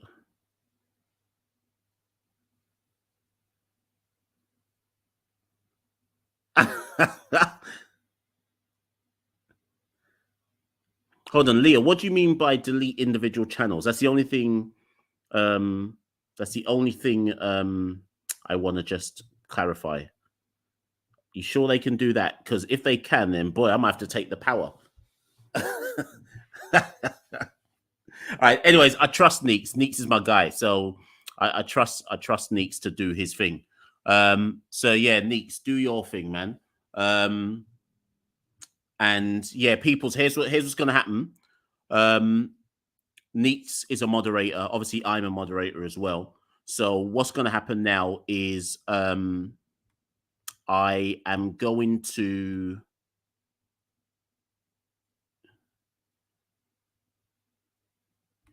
I didn't know that.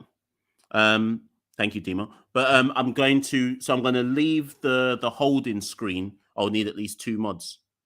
I think but Neeks, aren't I a mod as well though? So but yeah, I'll see anyone else. Anyone else? I'll delete chat messages. But it's a lot of power still, you know.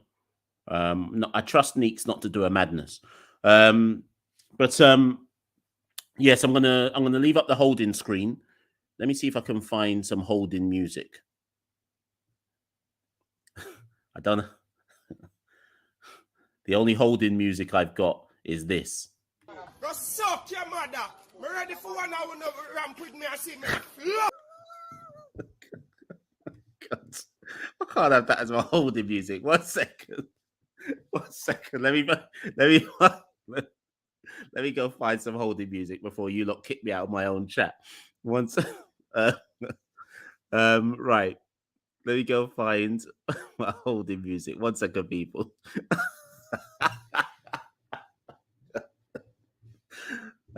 I should just leave that on loop. Just leave that whole thing on loop for the whole time. Let me find something. Right, so StreamYard. Imagine if I leave that on loop for the whole 2 hours that there's a rain delay and people are just clicking on the link. That's let me StreamYard gives you like some like lift type music which just plays in the background. Let me find some. For example, what's this one?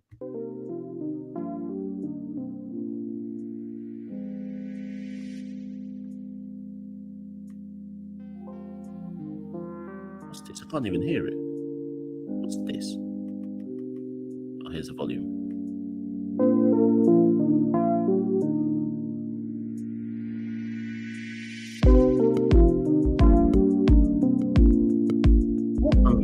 What? So it gives you stuff like that. So in fairness, well, yes, you can't play copyrighted music, but yeah,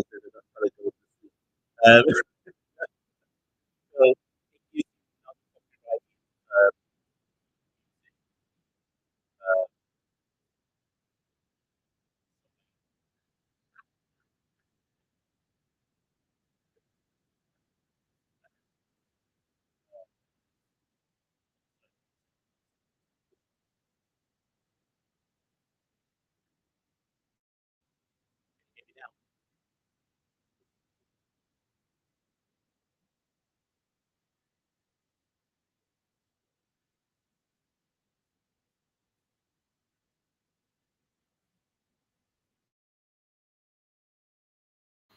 Right, can you not hear me now? Tell me if you can hear me.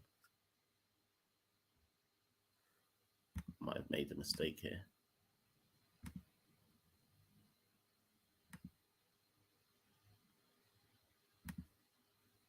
Okay, you can hear me now. Okay, cool. People can hear me. I'm just going to put this mic back in, see if you can hear me. I think the music might hold, the music might have done something. 1 sec. Okay, can you hear me on this mic now? All right, cool.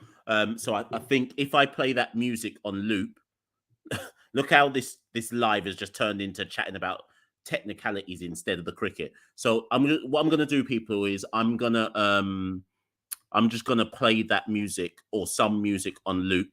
And thank you, Walter. I've just read your message. I'm gonna play some music on loop. I'm gonna leave the message on at the bottom that Rain has stopped play. Blah blah blah. Wait, is that live pictures? Wait, people, are the covers off? I've just looked up at the screen. Was that live pictures I just saw, or was that a recap of? Hold on. Did I just... Oh, maybe, sorry, maybe they're recapping. Oh, sorry, it's a recap. Sorry, I thought it was live pictures.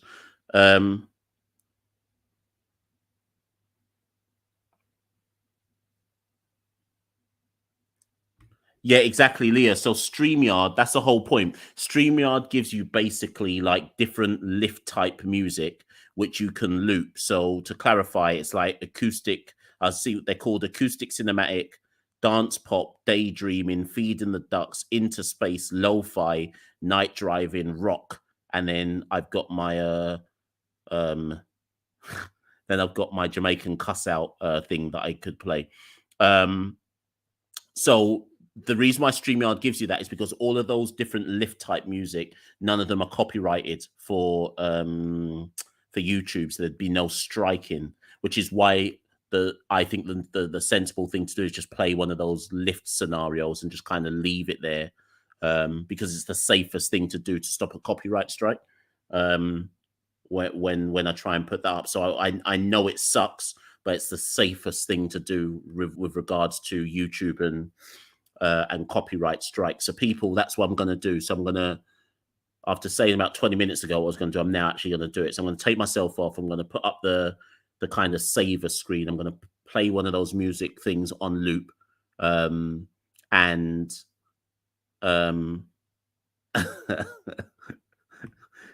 will shut down my whole operation. I have to run off the block if I play Skeng. Yeah, so yeah, I'll do that. And then what I advise everybody does is just when you're certain that rain is probably when you're certain that rain is subsiding, just come back into the live and go from there. And what I'll do is I'll just check in every now and again to see that the porn bots haven't realized that the that the gate to the underworld is open. And I'll just I'll sort them out. So people, let me go do my thing.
Yes, people. Just a quick update from me based on the live pictures that I'm seeing. The umpires are back out on the field, taking a look around. Gregory Brathwaite is currently talking to Rahul Dravid. Covers have been removed from the square. The rollers are out. The clouds look dark, though. So even if they do start again, based on those clouds, it wouldn't surprise me if we went off for rain again at some point in time. So yeah, that's just a little quick update from me, just to let you know that the covers. Phil Simmons is now out with Monty Desai and that Rayon Griffith and Roddy Eswick. They're all out with their fielding gloves. So clearly they're about to go through some drills on the outfield in the meantime. So it looks, I mean, obviously I can't put any prediction on when we'll get some cricket, but the fact that everybody's walking out there minus the players suggests that they think that some level of cricket is going to restart. I don't believe that we've been off for long enough to have lost any kind of overs. But like I say, I do not like the look. And now Shamar Brooks is out on the field as well. So players are definitely coming out to do some kind of warming up. Those clouds from one camera angle looked a bit suspect. But again, those who are in Trinidad will know more.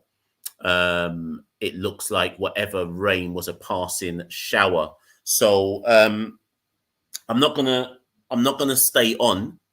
I'm not gonna stay on until I've got a proper update that suggests we're definitely on for some cricket. But I thought I'd just show my face just to say it looks a bit more positive, and people are definitely out on the field, implying that some cricket's going to go ahead. Sachin, yeah, I see you, man. Good morning. You've missed the first 2 hours. We just had a bit of a rain break, so I was off the screen for a bit of time. But I'm sure if you go through the chat, you can see most of the stuff that people have been talking about. So go tell a friend. We'll soon be back with you for the live watch along. Enjoy yourselves in the comments in the meantime. Yeah, as Yo says, I think those clouds look like we're going to get some more rain again at some point in time. The latest TV pictures show me Pooran now out on the field. So like I say, irrespective, they're about to do fielding drills. Pooran looks like he's looking up at the sky like, boy, this rain's going to come back again. But all I can say, let me just see the square again. Let's see what's going on the square, because the rollers are out. Just see how serious this looks in terms of cricket restarting. I feel like they, you can't tell because they're not there, but I just feel like rain's coming back again, you know. Pooran's now walking off the field. So maybe covers are about to come back on again. We'll soon see.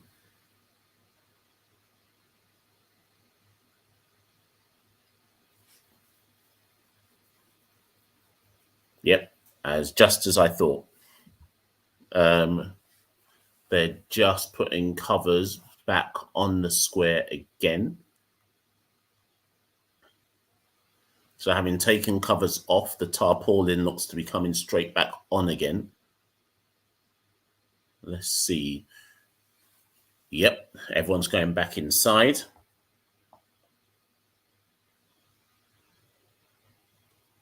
So there was a brief moment of hope there that we might... Yeah, there's a brief moment of hope. It's weird because ESPN on their thing are saying, oh, the rain is heavy and persistent. But live footage isn't showing that, so I'm not sure why they're saying that. I mean, the players are on the boundary, so it's not like no one's running for cover. Those pictures look a bit clearer. It's almost as if they're trying to decide, is the rain coming or is the rain... You're right, here comes the big covers. Okay. Ignore me. So the yellow covers are on the square, and now they're coming with the big covers. Everyone's gone back into the dressing room. So we're going to go on a hiatus again, people. Yep, here comes the big covers. Both of the big covers are now coming on.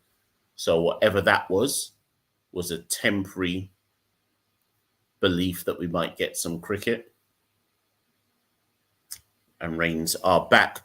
So people, join me again, maybe in about 20 minutes for another update. But as things currently stand, all the big covers are coming back on, and I shall join you again when it looks like we're going to get some cricket. Yeah, all the big covers are coming on. So we're in for a bit of a lengthy delay here.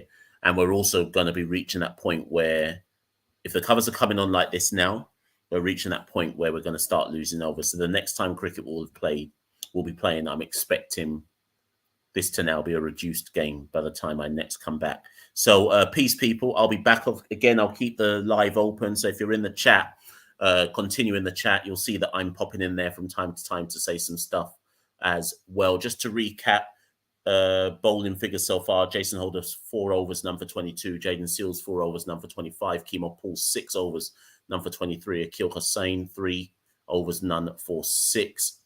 Hayden Walsh was 6 overs, none for... I missed his. Was it 33? I need to go back.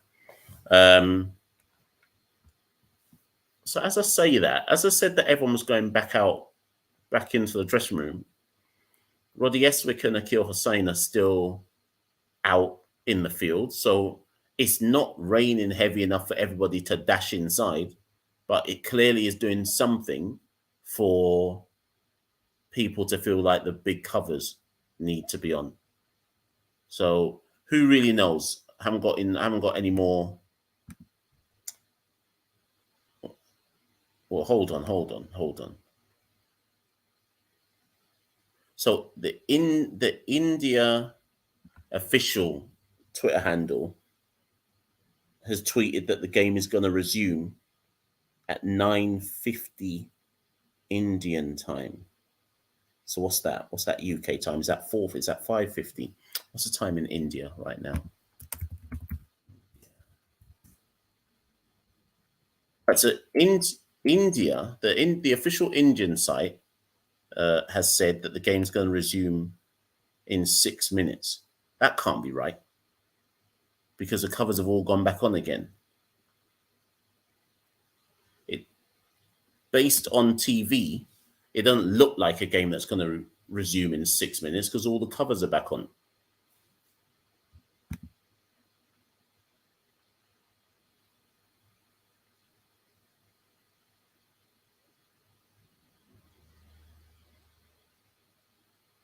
Boy, yes, yeah. Now the blue top. Listen, people, all the big covers are coming back on. I'm going to come off the screen again. I'll come back with an update in about 20 minutes or so if I've got any more information with regards to this match not starting or starting. I think the next time I update you, it will likely be to say that we're now going to have a reduced game. So if you want to chat in the chat, keep chatting.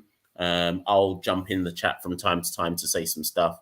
And let's resume when we can resume. Peace.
Yes, people. The lights. I need to turn the lights off. Lights on in my room. Just a quick update. It would appear that all the covers are off, and the umpires are expecting play to resume soon. What they need to work out is how many overs are going to be lost. And once they've worked that out, then we'll get official confirmation as to what kind of reduced game we're going to have. I was just about to start cooking dinner, when I heard this news. So let me see if I can go chop up some quick vegetables so that when the rain comes again, I can actually cook and juggle up a pot, So just a quick, I'll turn the lights on soon because I can't see nothing. So just a quick little update. I'm going to disappear again, but it looks like, unless the rain returns unexpectedly, it looks like we could have some cricket in the next 15 to 20 minutes. If I hear sooner, I'll be back before then to update. But this live stream is not over. We're still here. We're still alive. And yeah, cricket should be on soon. Let me go chop up a 1-2 vegetables in the meantime. Soon come.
Yes, people, another update. We will have cricket in just under 15 minutes. So wherever you are, whatever you're doing, make sure in the Caribbean, what we're looking at, 12:45, 1:45, depending on which part of the Caribbean you're in.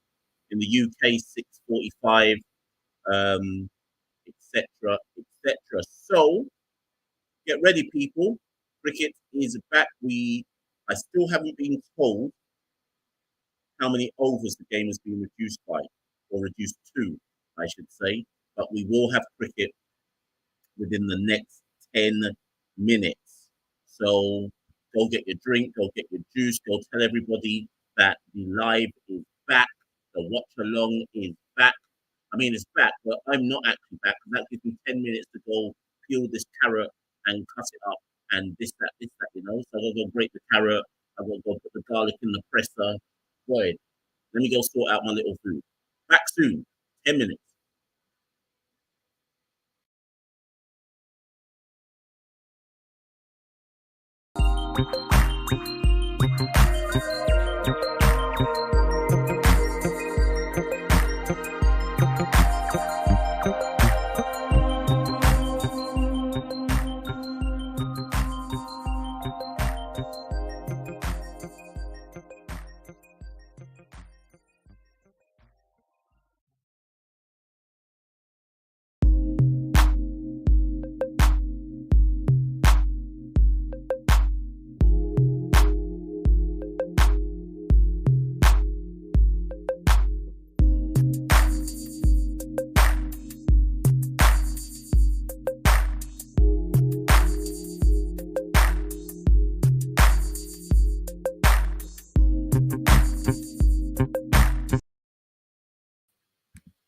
Okay, I said I was gone, but I'm back with some updates. So it will be 40 overs per side.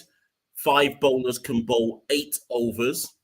And we will have the third power play between the 33rd and the 40th over.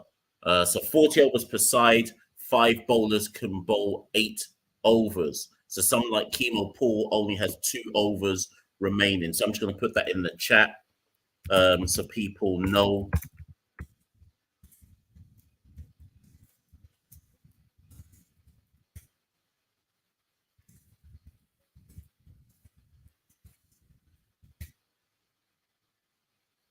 But yeah, let people know that live is coming back, people. I'm not gonna. I'm gonna probably sit here and do it properly in about 5 more minutes, but I'm just giving you the update. So the game has been reduced to 40 overs a side. 5 bowlers can bowl 8 overs. As you can see on the screen, Shubman is there already on 51 out of 65. So 20, that gives India 16 more overs. It'll be interesting to see if they try to get a move on immediately, which bowlers they try to attack when they come back out. This is still a long slog. I would have given West Indies a chance if this game had been reduced to maybe 30 overs.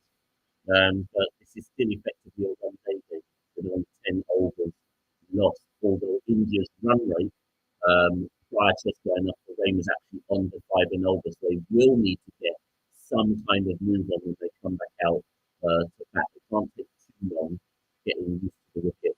Obviously, Shreyas and just come in. It can't take too long to play themselves. So we shall see. I feel that in about 5 years, I think we see one of those that start to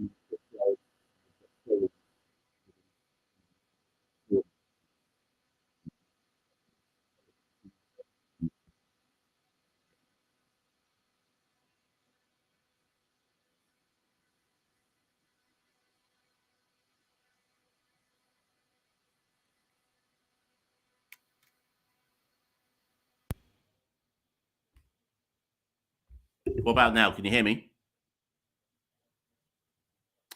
Just being told my mic is struggling, probably because I was playing that theme music. Is this better?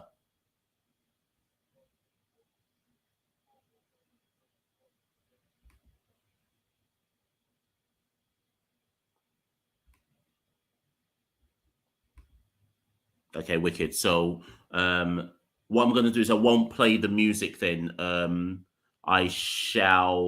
I'll just leave the screensaver on and I'll be back in 2 minutes and we'll get going in terms of restarting the game. So anybody who needs to tell anybody we're back, the live, in fact, let me jump onto Twitter and just tell people that the live is back. Let me let people know.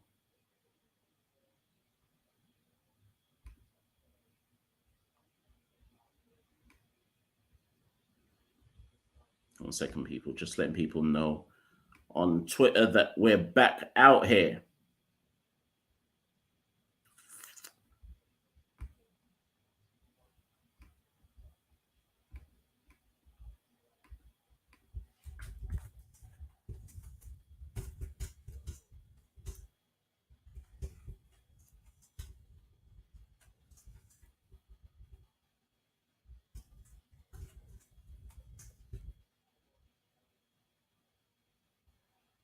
Sorry, nearly done, people. I'll just put this in there. Move. Let's move. Let's get moving. Okay, let's move. I'm going to take myself off just for a second, just to make sure everything's sorted. But we're back. We're live. Get in the chat. Let's do this.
Okay, let's move.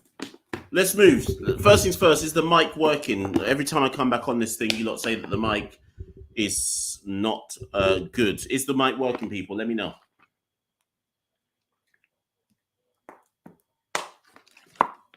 What's the mic saying?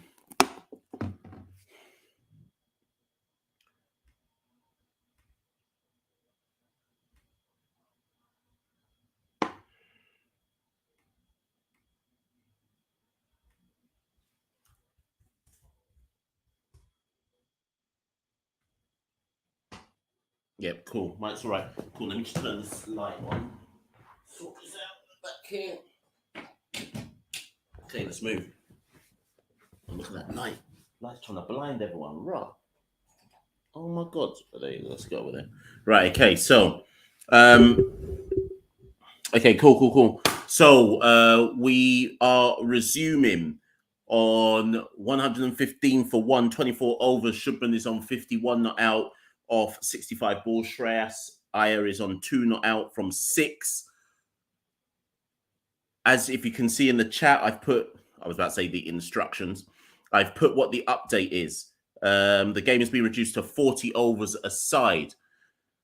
5 bowlers can bowl 8 overs, which means Hayden Walsh Jr. is going to restart the game for us. He's actually bowled quite well, 6 overs, 1 for 30. So it looks like they're going to try and bowl out Hayden Walsh's last 2 overs now, which I think makes sense. I think you get Hayden's overs out of the way as quick as possible.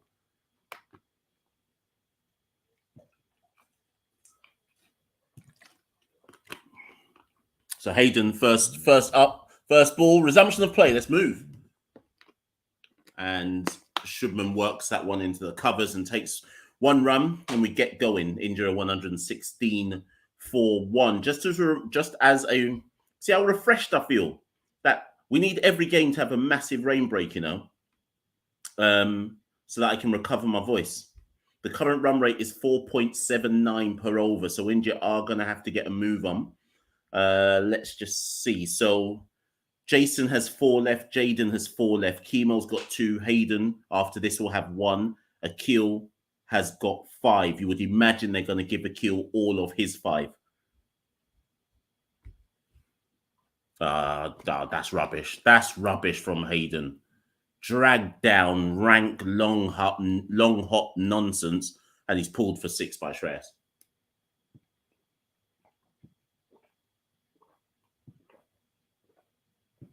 That was awful. That was a rank. I would have nurdled that for 2. But Shreyas Iyer just hoiks it out of the ground for 6.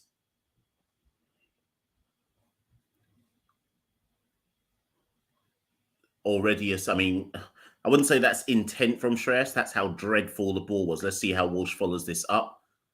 So better deliver. Oh, Shreyas has cut that through for 4. Oh boy. 11 off this over already. Shreyas has come out with intent. He moves to 12 off 8 balls, bearing in mind he started on 2 off 6. This is why I said that West Indies would probably try and get Hayden's 2 overs out of the way. They might not even give him another one after this. They might just say, you know what, you're done. Hayden might be struggling with the wet conditions.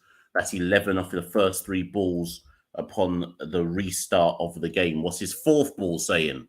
Much better. Shreyas lunges forward and just defends that into the covers.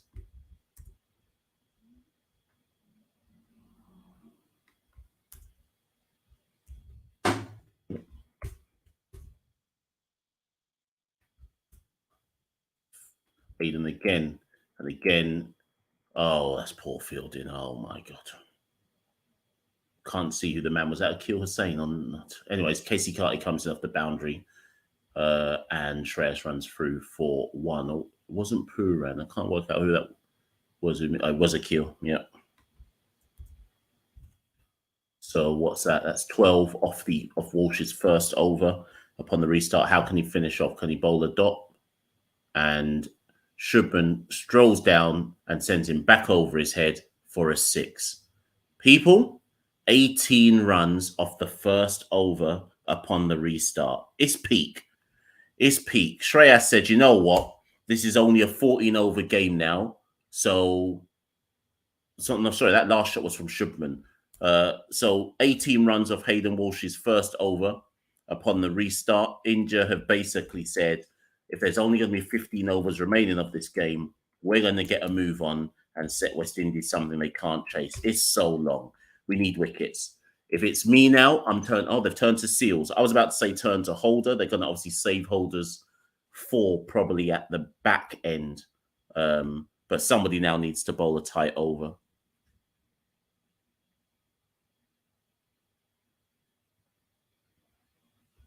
Yeah, we've put on Twitter, Javid, that Mayers is the captain for the Royals. And Seals starts with was that declared wide? Or was that, nope, he bowls a bouncer. Shreyas thinks about going after it, but essentially ducks under it, and Jaden starts with a dot for his first return over. What's I going to say? Yeah, we've put on Twitter about Mayers, because remember what I said in the first stint before the rain came, not everybody is available for the 60. Some people are playing in different franchise tournaments or test matches or whatever. And this time Shreyas slaps Seals away for a 4. So we've had 8 balls since the restart and 22 runs have come off them. If it wasn't clear what India's intent is, now you should know it. Shreyas and Shubman have come to play a T20 innings here. West Indies are going to struggle to get some kind of control. But then again, the ball that Seals bowled was asking to be slapped away.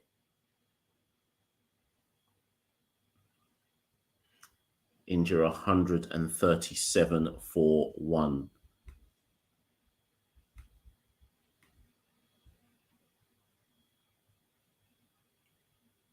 Much better from Seals.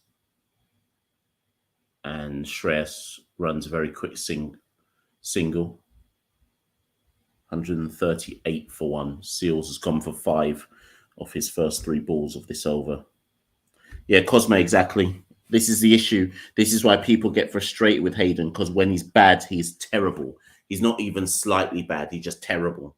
And then that's when captains don't trust his consistency, and so on and so forth. So I wouldn't give Hayden Walsh another over. I think that's him done now.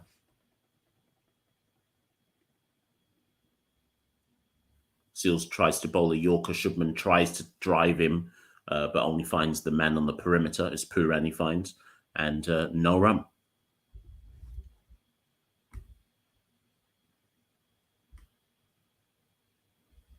Sorry, good evening, Orin. I missed your message, but welcome back.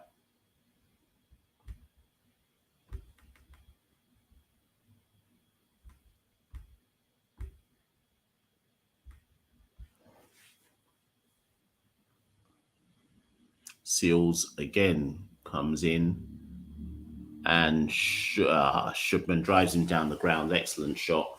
And that's another 4. That's now 9 runs off Jaden Seals over. Shubman Gill moves to 62 of 69 balls. This is looking very ominous. This is a very ominous start after the rain break. I would assume that Hayden Walsh will not get another over, and I assume they will turn to Akil. Akil has only bowled 3 overs. You've got a right-hander at the wicket, so I would assume Akil Hussain is the next person's turn to. Last ball, and that's slapped away for 4. Casey Carty should have stopped that on the boundary. It's a piss-poor attempt. And Shubman collects another 4. That's 13 runs off the over. The first 2 overs after the restart, 31 runs have come off them. What do you want me to say, people? Yeah, I don't know what you want me to say. 31 runs have come off the first 2 overs after the restart. So Shubman Gill is on 66 not out off 70 balls. Shreyas is on 13 not out off 10 balls. Yeah, it's bad, isn't it? Rohit says one problem West Indies having their bowling. Yeah, we just don't have enough. We don't have bowlers who can do different things. We just don't. Yeah, we don't have the variety of bowlers to offer control in moments like this. Let's see. Yeah, like I said, I was right. They've turned to Akil Hussain. It's a no-brainer to turn to Akil Hussain. Right-handers at the wicket. You've got to. Akil's first 3 overs only went for 6 runs. You've got to assume Akil gets all 5 overs in a row here. First ball, Shreyas works it out to the man in the boundary, 1 run. So yeah, I would give Akil 5 on the spin. I would let Akil bowl out, give him 5 on the spin. That then leaves you, so that's Akil gets 5. How many overs left? 14 overs remaining. Akil gets 5. Jason gets all his 4. That leaves 9. Kimo will get his 2. That's 11. Which means you need to find 3 more overs between Seals and Mayers. Shubman cuts that one down to the man on the square leg boundary, and that is another single. So Akil already offering much better control to the 2 right-handers, as he should, as a left arm spinner.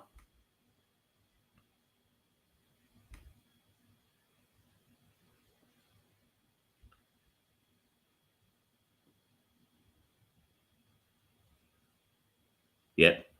Shreyas tries to advance down the wicket to disturb Akil, but all he can do is pick off another single, and that's 3 off 3. This is much better line and length and control by Akil. Yes, David, I'm aware of Sports to the Bone, and they do their thing. I respect the thing that they do. I'll always say that we're better than them, but big up them. They do their thing, and they've got their own audience.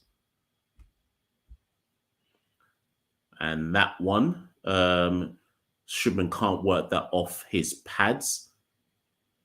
And that's a welcome dot ball. So Akil bringing a bit of control to proceedings after Hayden and Jaden went for pure licks.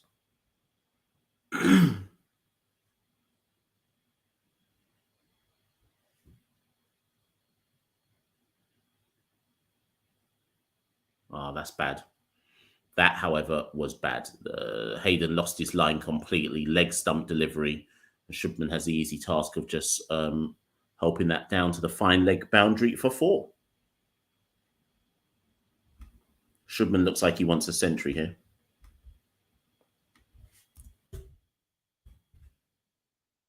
Akil rather spoils his over, drags one down the leg side. That was rubbish, in fairness. That was artsing to be put away for 4.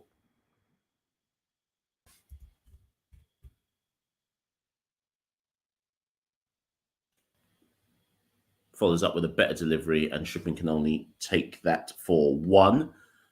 That is 8 runs off that over. A modicum level of control after Hayden's went for 18 and Jaden's went for 13. Akil goes for 8, but basically this is still very much India creating a 2020 game out of this so far after the first 3 overs.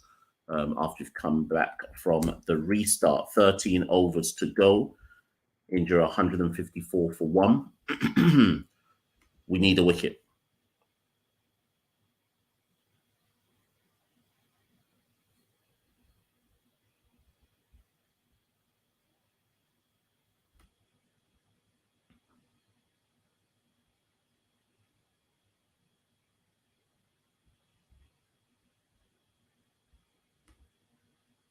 .007. Don't do what? We soon reach your level. What are you talking about? Yeah, David, I think that's a fairly straightforward assessment that he's on for a century. So Jason Holder comes in. Whether they would have wanted Jason to come in this early or not, they've had to bring him on because now it's about control. After Hayden and Jaden basically lost control in those first 2 overs, so now we need to bring in the bowlers who are most likely to bring back some level of control. So yeah, Jason, they're going to need to, looking at the death, you're going to, obviously we'll be saving Kemo Paul's last 2 for the death. You would assume you want to save at least 2 of Jason Holder's overs for the death as well. His first 2 balls have gone for singles, by the way. Now, to be fair, 007, I think you missed my point. Sports to the Bone are bigger than us on YouTube. I'm not fronting. I'm not going to try and deny it. I think they've got 10K subscribers. We've only got 2.5, is it? 2.6 subscribers. So you're saying they'll soon reach us. Boy, how can they soon reach us when they're bigger than us? We're not that big, believe it or not, 007. We're not that big per se in the Caribbean, but then you have to remember we offer something different. So our podcasts are probably quote unquote big, but YouTube wise, we're well behind. Shubman whips that one down to the man at the boundary, but it's a single again. Carty comes in off the boundary. What? We don't have no resources. We don't have no resources. What resources we got? Beyond this laptop, I ain't got no resources. Listen, like I say, go look at their figures. Sports that we can't match anything Sports to the Bone do in terms of YouTube. They have a much bigger Caribbean wide audience than anything we have. We just have a podcast. And that's a great shot. Shreyas smacks Holder through the covers for a boundary. 4th over in succession after the rain break. It's another boundary. Holder's already gone for 7 after his 4 balls, and Shreyas moves to 25, not out.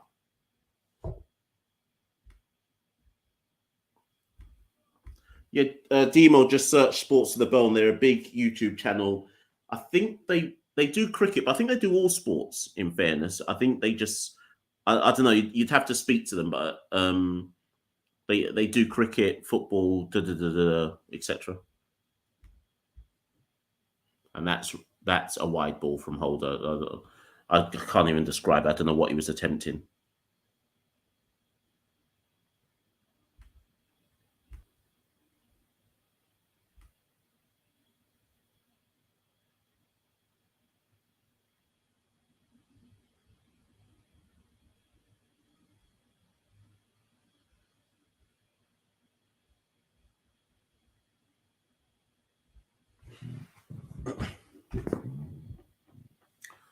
Holder bowls this one again. Slower ball bouncer, and Shreyas works that out to the boundary. 9 runs off the over so far. Oh, so 007, you're on it. That's what I'm saying, man. I'm giving you, man, your flowers. You're, like I say, you're bigger than us, man. We might reach your level soon. It's not it's not you reaching us. We might reach your level. I wish we were as big as you were.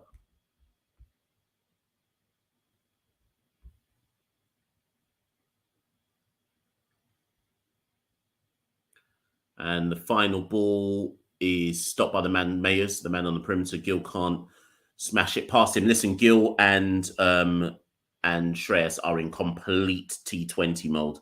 I think that was 9. Was that 9 or 10 of Holder's over? So 4 overs since the restart have gone 18, 13, 8, and 10. We are in a T20 match here. At this rate, India is still going to make over 300. Someone needs to get a wicket or engineer a wicket from somewhere because it's looking kind of peak.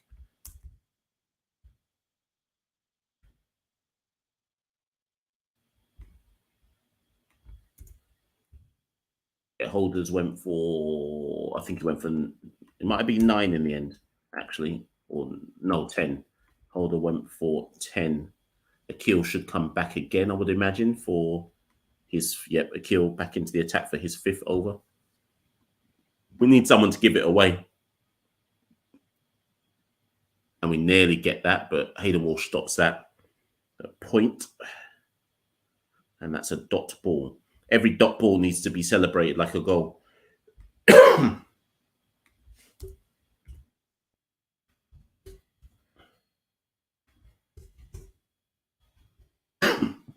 Oh, that's not a wide ball. Shreyas moves across to his off stump, tries to do a reverse.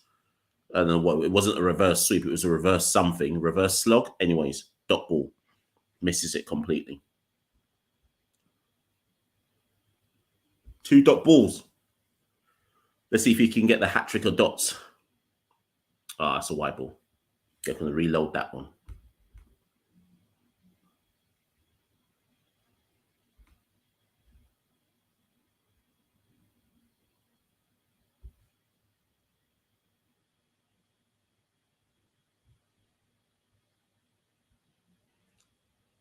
That can't be a wide. That's not a wide. Surely not. Shreyas tries to give Akil the charge, but Akil catches him out with a. It wasn't a wide ball. It was just a ball on the 4th or 5th stump, and I think Shreyas premeditated a shot and just didn't get to it. Another dot. Ooh, that's a weird passage there. That was going to be a wide. In the end, Shreyas just scoops it out into the covers, or barely off the square, really. He could have just left that alone and it would have had to be reloaded anyways. He scampers through for one. Lukin Rovman is dropped for this game. He's not even in the team. Okay, yeah, 007. I see your point there. Yeah, we've established a set of contacts. But just link me, man. I can always give you the links to different contacts and stuff. And Shubman plays that one down to the man on the boundary. Do they come back for two? Might have been a run out if Carty had thrown better. I don't think Carty's got the strongest arm, though, which begs the question why he's out on the boundary in the first place. They run through for two. That is 4 runs off the over with 1 more to go. This feels like a big celebration, this over.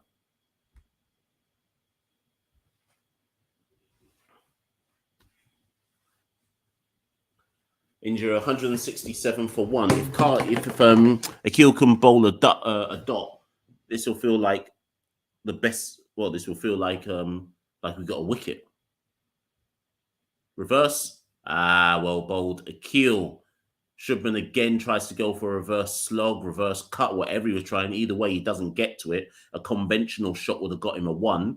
He tries to reinvent a shot there and can only succeed with a dot. And Akil bowls that over for 4 runs. Big celebration at the end of the 29th over. India are 167 for 1. Let's see if somebody can follow up Akil's over with some control like he is. As I suspected, the right-handers are struggling to get to read Akil off the pitch and get to his lengths. The problem is there's nobody to bring that same level of control at the other end. So Jason should bowl another one here, and then they should probably leave. I'd give Jason a second over and then leave his last 2 at the death. Who will they turn to? Is it Jason? Who is going to get this next over? The 30th over. It is Jason Holder.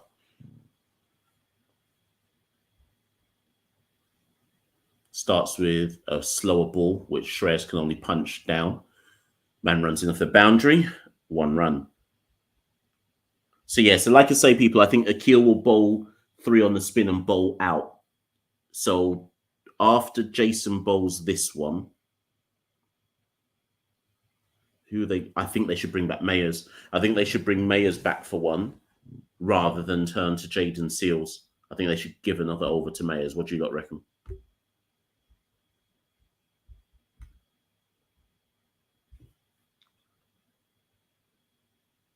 Oh, that's poor fielding again. Who is that? Is that Puran? Poor fielding on the perimeter, and they run 2 for that. That should have been stopped. Yep, they run 2. Yeah, David, we don't, but I'm looking at the team. We're going to have to ask Holder and Paul Chemo to bowl the last 4. And not only did Puran misfield that, Holder also bowled a no ball. Ah, boy. Jaja.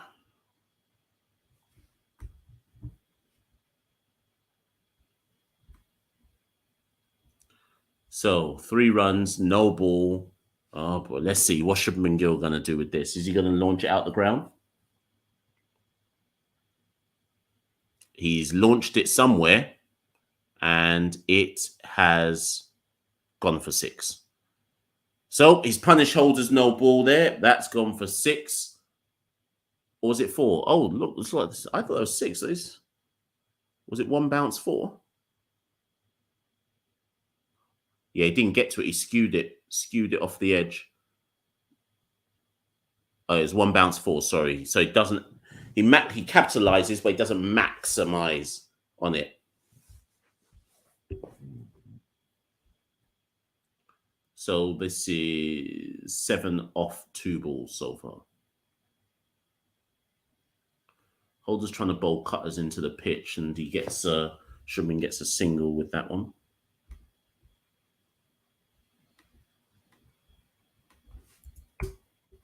India are 176 for 1. This partnership, 63 runs off 43 balls. We're getting licked down here.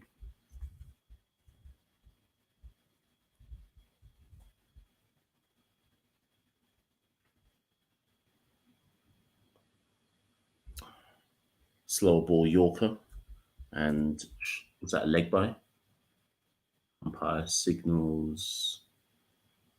Didn't see if he signaled leg by there. Didn't look like Shreyas got much bat on that, or did he?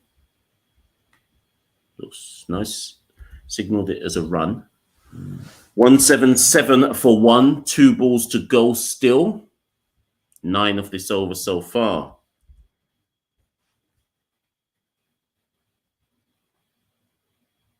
And that's another run. Hayden Walsh stops it on the boundary. Without the no ball, this would be a good over by Holder, but the Shubman punished his no ball with a 4, so it's another expensive over. 178 for 1. 1 ball to go in this over. 10 runs have already come off this over.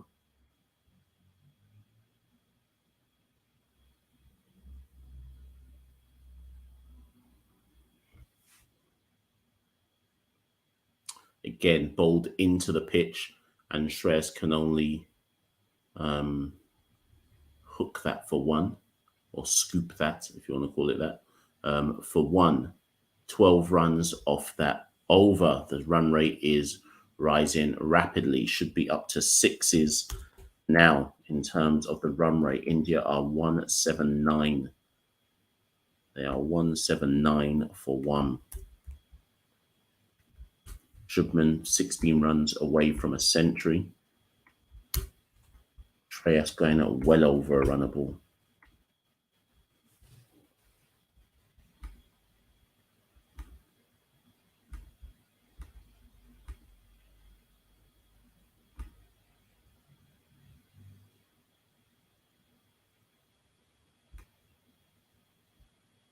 Akhil back into the attack, and Shreyas punches him down to the man on the boundary. Hayden Walsh, it's 1. No, is that 2? They run 2?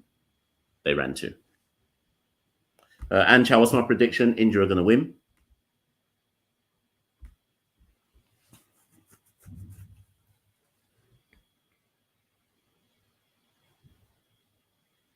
So we're into the last 10 overs now, people. The run rate is 6.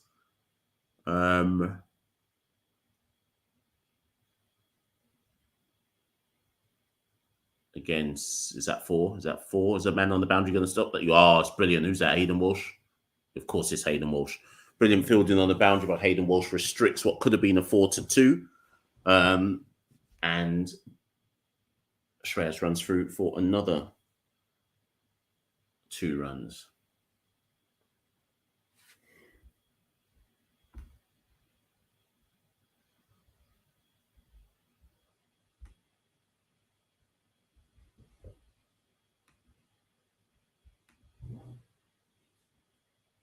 Ooh.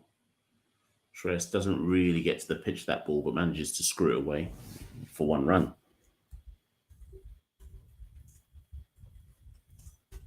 So I haven't decided, people, what's going to happen when these 10 overs are over. Because of the massive break that happened, there's an argument to say I could carry on when we start to bat, but I don't know if I can be bothered with all that. Again, similar delivery as the first 3. Shubman works that for 1. 6 runs off the over so far.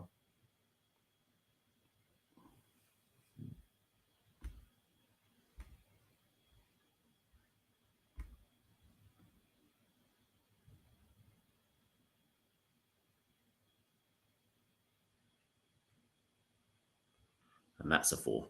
Yep. Shreyas punches that, beats everybody. Walsh can't cut that off. And there's the boundary for the over. India are bossing this. Yeah, it looks about 30% full today. But then again, it's a Wednesday today, isn't it? So I'm not surprised. So I don't know where Santokie... Let me check my phone, because Santokie might have messaged me, actually. Let me see. I think he thought the game just wasn't going to happen. So... And that's a wide ball. He's going to have to reload that one. Yeah, Santokie, I'm not sure where he is, people.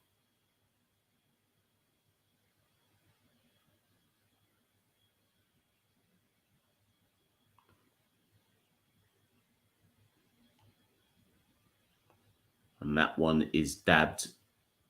Seals has the chase, and that'll be 2 runs. So that, how much is that off that over? What, another 12 run over? 13 runs off that over. The run rate is now 6.19. No, he's Guyanese.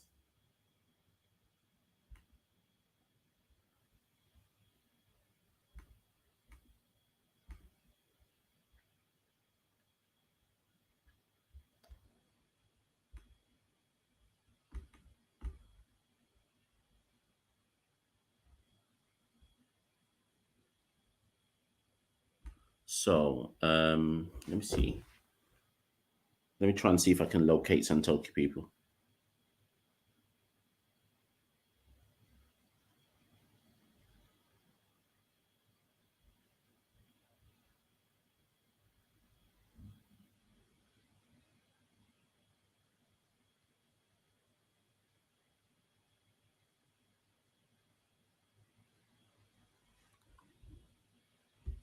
Seals is back into the attack, so that rather proves my point that they're going to wait for Holder's going to come back for the last 2, you would imagine. Sorry, people. Sorry, I got so caught up in trying to message Santokie, I've stopped paying attention.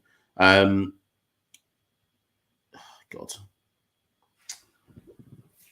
I'll get to Santokie in a minute. So, yeah. What's this now? 193 for 1. 6.19 is the run rate. So, because of the situation with the match, well, it's not really a 20 over match. I was about to say this is the wrong match for Rovman and Romario to have been dropped. But it's not a 20 over match. This would still require somebody to construct an innings properly. So I can't even look at it like that. But what I would say is that there's, apart from Puram, there's no real blasters now in the batting lineup. So this is going to be a very difficult chase if we had to start putting the afterburners on. Anyways, it's a good over so far from Jaden Seals. Only 2 runs off it. He's bowled much better than that first over after the restart.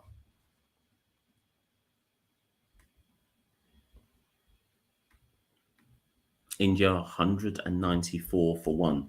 Literally, there are 8 overs left after this. 300 is looking plausible.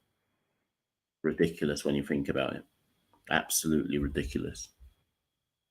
The Shubman Gill is on 86 from 85 balls. It's a wide ball bouncer. They just have to reload that one. And Shreyas is on 42 of 32 balls.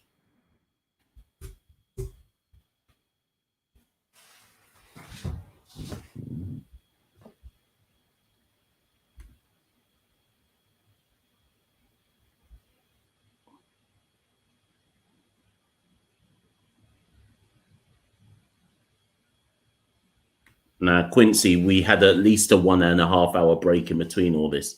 That's why I look like I've still got energy. That's a wide ball bowled onto his pads, but Shubman can't. Actually, should have dispatched that. He fails to dispatch that. My predicted score is India are going to get 200, and from here, I think they should be looking at, if they carry on the way they're going, they should be looking at 290 minimum. But I think 300 is possibly on.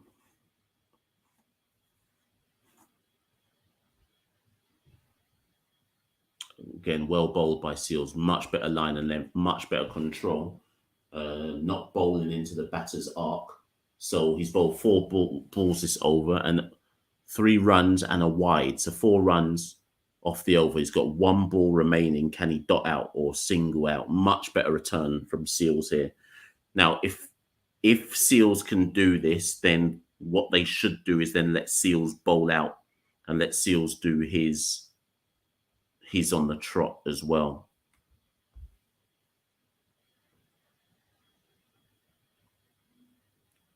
And that one is punched down the ground. Can Puran cut off? He does. and cuts that off for 2 runs. So only 6, I say only, but only 6 runs off that over. In the context of the game after rain, this is good. So India are 198 for 1. Update the score for you all on the screen so you can see it.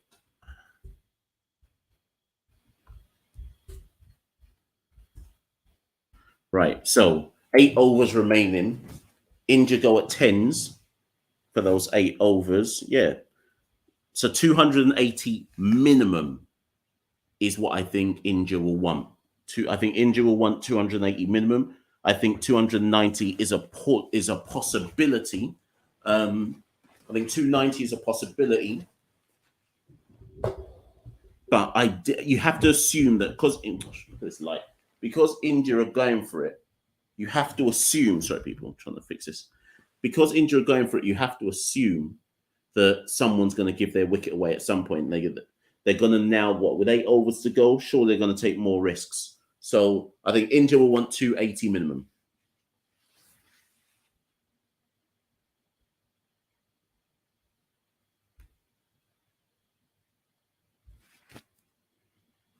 So Yo says 75 runs have been scored since we returned. What's that? 75 runs in 6 overs. So extrapolate that for the remaining 8 overs, and what you're going to get. What's that? Is that going at 12s or 11s?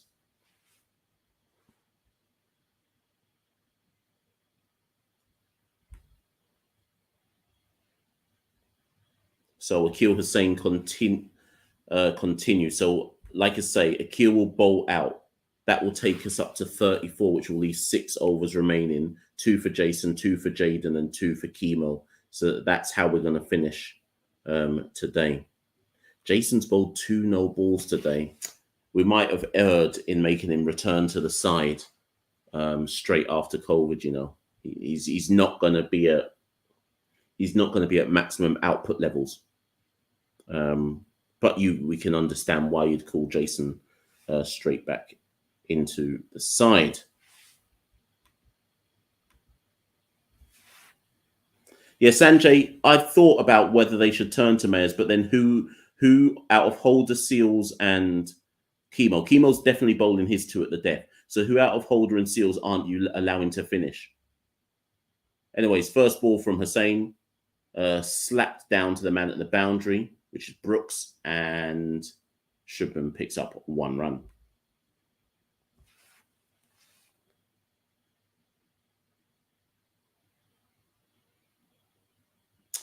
People, I don't know where Santokie is.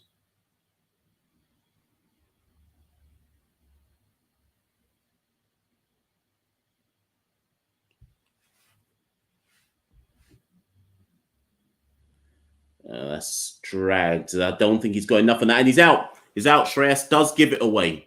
It was actually the worst ball that Hussain has bowled. Dragged it down. It was a wide ball. As far I need to see it again, but he just dragged one wide outside the off stump. That was on like an 8th stump line. That's a bit of an exaggeration. But yeah, it would have been a wide ball. And Shreyas chased it, and he's just deposited it to Chemo Paul on the boundary, and Akil picks up a wicket with his worst delivery since the rain break.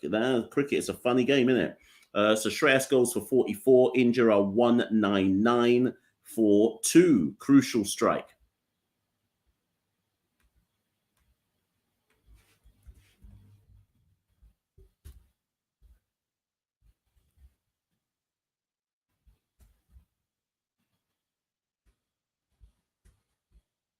So people just update the scorecard for you. So Shreyas 44, caught Paul, bowled Hussain.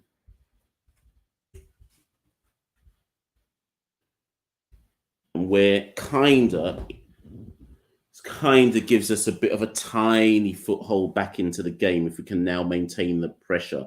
Obviously, it brings, oh boy. So Surya Kumar Yadav now comes to wicket. He ain't going to hang about.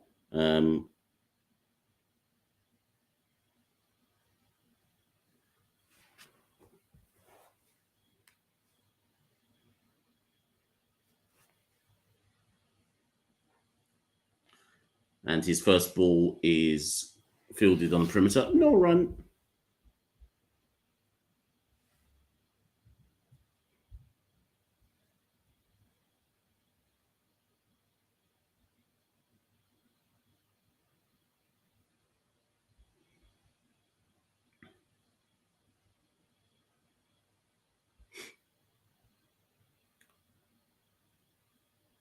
Again, that ball forces Surya to go back into his crease, and he can only shovel that out for 1. So only 2 runs off Hussein's first 4 balls in this 33rd over, Hussein's 7th over. Can he maintain the pressure of sorts? And again, no run fielded on the perimeter. That's another dot. So only 2 runs off Hussein's 7th over. 1 more ball to go. Can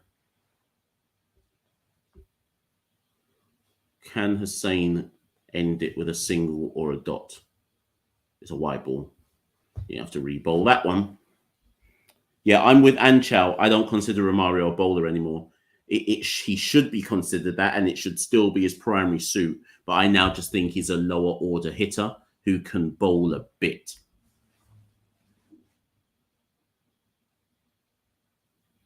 Again, that would have been a wide ball, but Shubman chases it, and he picks up 2 runs. Hayden Walsh comes round on the boundary. So threw it away a bit at the end, but only 5 runs off the over and the wicket of Shreyas for Akil Hussain. He's bowled 7 overs, 1 for 36. So India are 203 for 2 of 33 overs. All of a sudden, 280 might not be feasible. We might now be looking at 260 to 270. Who knows? But Shubman is still there. What, maybe 2 runs away now, is he?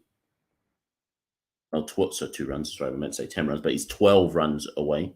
No, sorry, am I wrong there? No, 10 runs away. What am I talking about?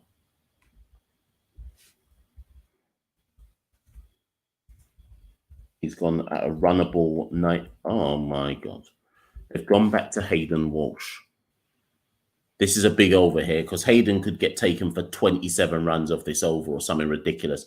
Hayden's either getting wickets now or he's going for big, big runs. Have they decided that Sky is weak to Hayden Walsh's leg spin? Because this is first ball. Yep, Sky can only get a single for it. Interesting that they've gone for Hayden. So that means one of Jaden Seals or Jason Holder is not bowling out. It'll be very interesting to see now who doesn't bowl out in this situation. Brave move to bowl out Hayden now. It has to be surely a matchup decision, but Shubman's on strike now, and he can only work Hayden into the man at the boundary for 1 run. Interesting. So two runs only off Hayden Walsh's first balls. Brave move from Pooran to go back to Hayden with only 7. So effectively the back end now with only 7 overs remaining, or 6 and a bit overs remaining now. But so far, Hayden's come up trumps, 2 singles. Can he maintain the pressure, or will he bowl a loose one? Now that one's gone to backward. Yep, there's the first 4. Sky, I wouldn't say that was a perfectly timed shot. I think Sky gets away with one a bit there. Let me just look at that again. Does it squirt off his outside edge, or does he? Okay. Okay, I'm not convinced Sky meant to play it there. I'm not convinced he did. Either way, he gets a boundary. So that's now 6 off the over.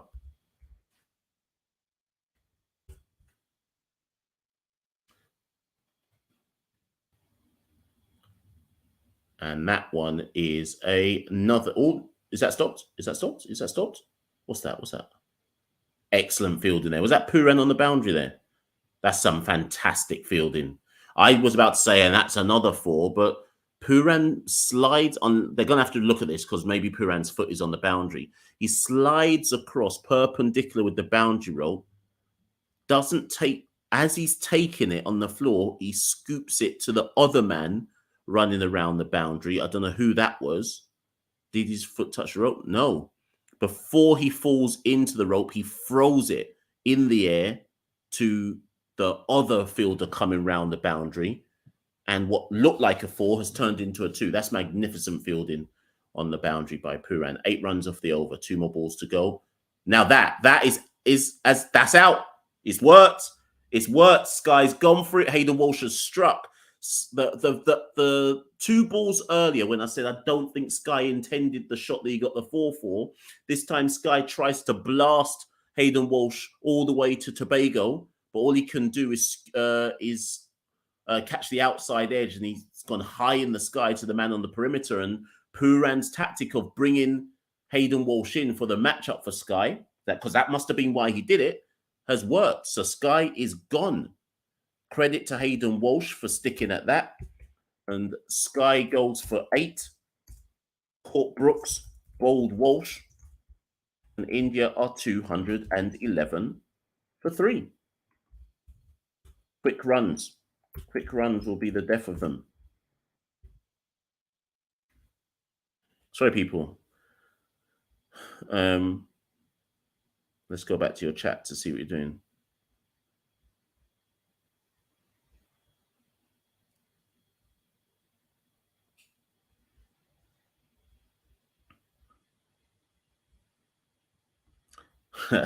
Cosme, so I just seen your comment. Listen, I'd kill for some Kieran Pollard off cutters bowled into the track. You know, people didn't put enough respect on Kieran Pollard's bowling in limited overs cricket, because the thing about with Polly is that this is how you knew Polly was such a good cricketer, because it was so often he'd come onto bowling like he's actually assessed the conditions and assessed the situation, and he's bowling to that particular situation. And it's something that sadly a lot of our bowlers aren't able to do.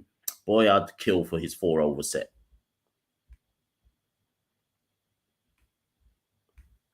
Kurt, you're saying stop being fooled. Walsh only gets wickets when batsmen are looking for quick runs, but I'd rather someone get wickets than not get wickets. Listen, his ODI average before this game is 30. He takes his wickets at 32. Jason Holder takes his wickets at 38. So I'd rather someone take their wickets, if I'm honest. I don't care how the wickets come. I'd just rather them take the wickets. Anyway, Hayden Walsh bowls out 9 runs and a wicket. You'll take the wicket every time because it slows down the momentum even more so. Sampson is now at the wicket, and India are 212 for 3.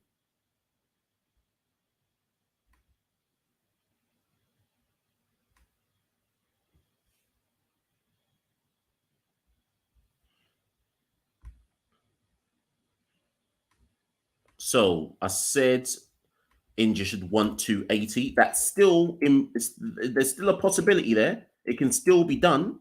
But with 6 overs to go, they might now be looking at 260 to 270. They might even have to accept to 250. It depends. Walsh has bowled out 2 for 57 off his 8 overs. He's Kemo Paul gets someone out of Holder and Seals. Akil Hussain is now about to bowl his last over as well. So let's see if Akil can keep the pressure on with spin at the other end.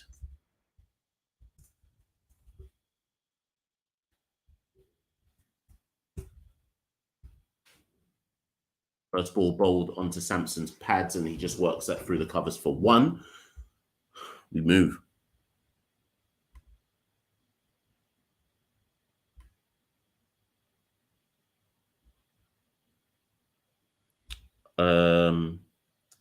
I'll go and have a look for you and come. Sorry, I'll give me a second. I'll give you his stats so far. Bear with me.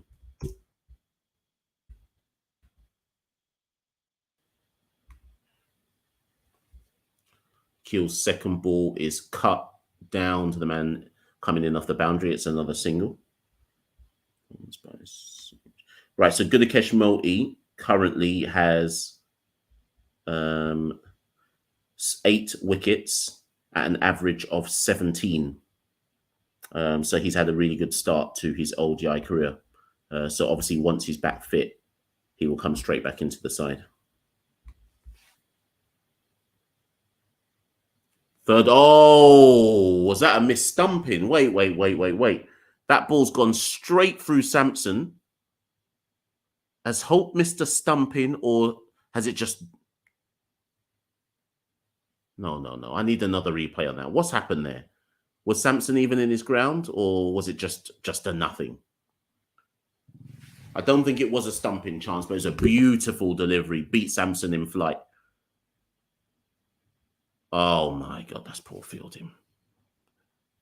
Should have been stopped by the man on the perimeter. Brooks comes in off the boundary, and it's 1 run only for Samson, but should have been stopped, I reckon, by the man on the perimeter. Now, let's see what happened here. Was it an edge? Was that an edge? Was that an edge or not? It might have been a drop, you know, that previous ball. Shubman fetches that one from outside his off stump, but again, can only work it down to the man on the boundary. So 5 balls in Hussein's last over so far, 4 runs only. Can he finish off a good over here? Can he finish this one off without a boundary ball? See how Akil finishes off here. Last ball of his 8 allotted overs, and Samson goes for it, tries to go for the big shot, but again, he can't time it.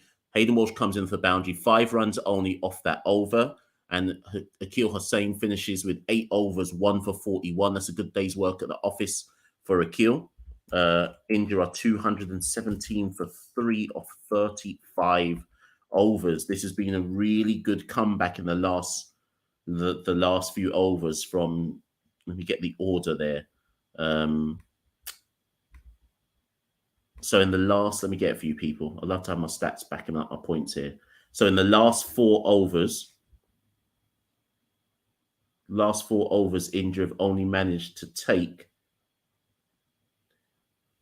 24 runs. So 24 run. Oh, wait a minute. People, they're saying didn't finish. He bowled a no ball. Oh my God. So 7 runs off that final over. So he ends with 8 overs, 1 for 43. So he actually bowled a no ball, but then the follow-up ball was a single anyway. So he didn't get punished for it. So yeah, they've pulled it back slightly. So Jaden Seals bowled the 32nd and went for 6. Akil bowled the 33rd and went for 5 and a wicket. Hayden bowled the 34th and went for 9 and a wicket. And Akil has just bowled the 35th for 7 runs. So we've pulled it back a little tiny piece. India are 219 for 3, 35 overs. Shubman slowed down a bit, you know. 94 off 94 when he's set. I mean, he could still go big, so I shouldn't speak too soon.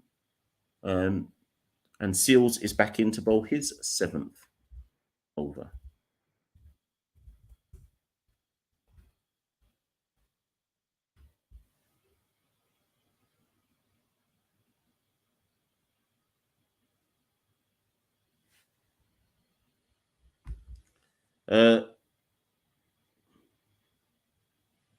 Who's saying Gill's? But I'm saying that Gill is a better batter than Hope in the sense of he's got bigger shots than Hope. So I'm surprised that at 94 runs of 94 balls, he's now not going for bigger shots. I don't think Hope's got the range of shots that Shubman Gill has got.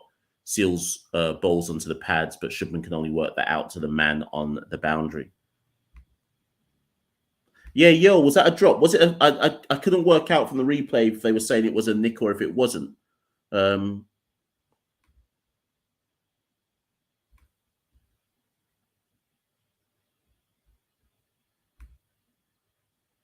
Yeah, Orin, there's been a drop-off because Nikita Miller, Imran Khan, Rakeem Cornwall and Vasami Permol, and then even add Akil Hussain, spinners just take wickets for fun in the Caribbean. So it makes sense that we don't have good fast bowlers, which is why in the 4-day championship back in the domestic game now, that's why they've added in, again, Samson can only shovel that one out to the man at the boundary, another single. That's why they've added in fast bowling points in the 4-day championship, because they're trying to stop teams like Guyana, for example, just winning games with spin after spin after spin after spin.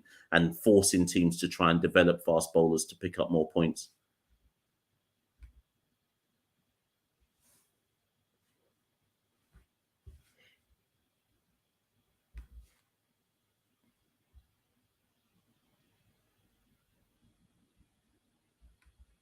Has he got a wicket? Has he got a wicket? Has he got a wicket? No. No, are they going to review it? I doubt it. Shubman's struggling a bit out there. He'll still get his century, but it seems to be not. They've gone for the review. Okay. They might as well. Shubman Gill, he's on 97. So if you're going to use a review, you might as well use it on him. There's only 4 overs to go after this. So I get it. Just use it. Use it and done. Right, let's see. What's the... They're going for a caught behind. I don't think it was out, but you never know. It might have caught the faintest of nicks. You never know in these type of situations. So Jaden Seals is the bowler, by the way. Yeah, and that's not out. That's just nicked off his pad. And it's outside the line of off stump, so it's not going to be an LBW decision either.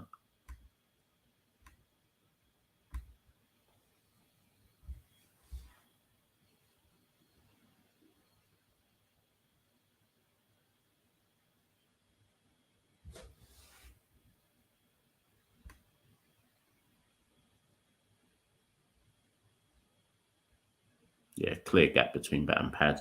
The sound was off the pad, and they have lost all of their reviews. And because Joel Wilson ain't out there, we're not going to benefit from a teeth out either. So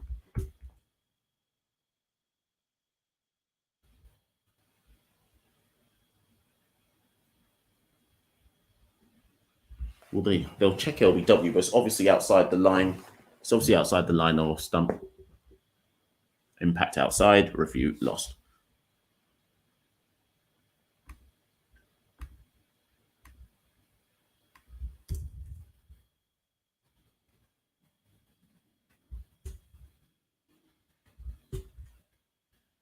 Anyways, back to the game.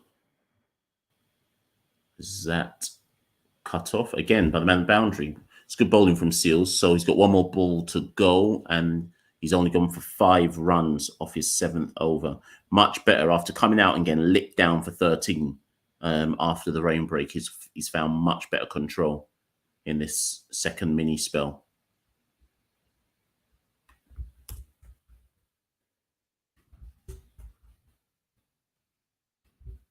India are 2-2-4 for 3. One more ball of Jaden Seals over to go.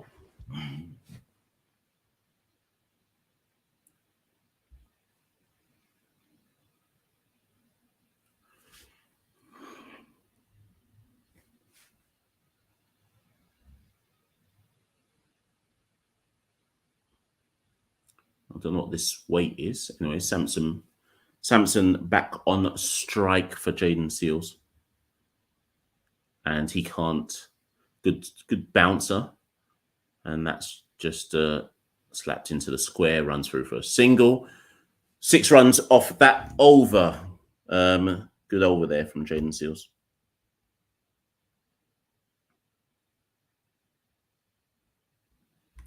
Preston McSween should get a game in the A Tour. Wait a minute, what's this? The covers are coming back. To blouse and skirt. Oh, what is? Aye. Covers coming back out, people. Covers coming back out. India 2-2-5 for 3. Players are walking off the pitch. Rain is back. This time I'm going to end the live stream, you know. But let me answer this question. So, yeah, Preston McSween, yeah, good left arm seamer. He deserves a chance, not necessarily in the test squad or anything like that yet, but he definitely should get some. He should feature in the A-team games versus Bangladesh A. Same goes for Jeremiah Louis. He played in the President's 11 game, I believe. So again, should feature in the he should feature in the A-team tour.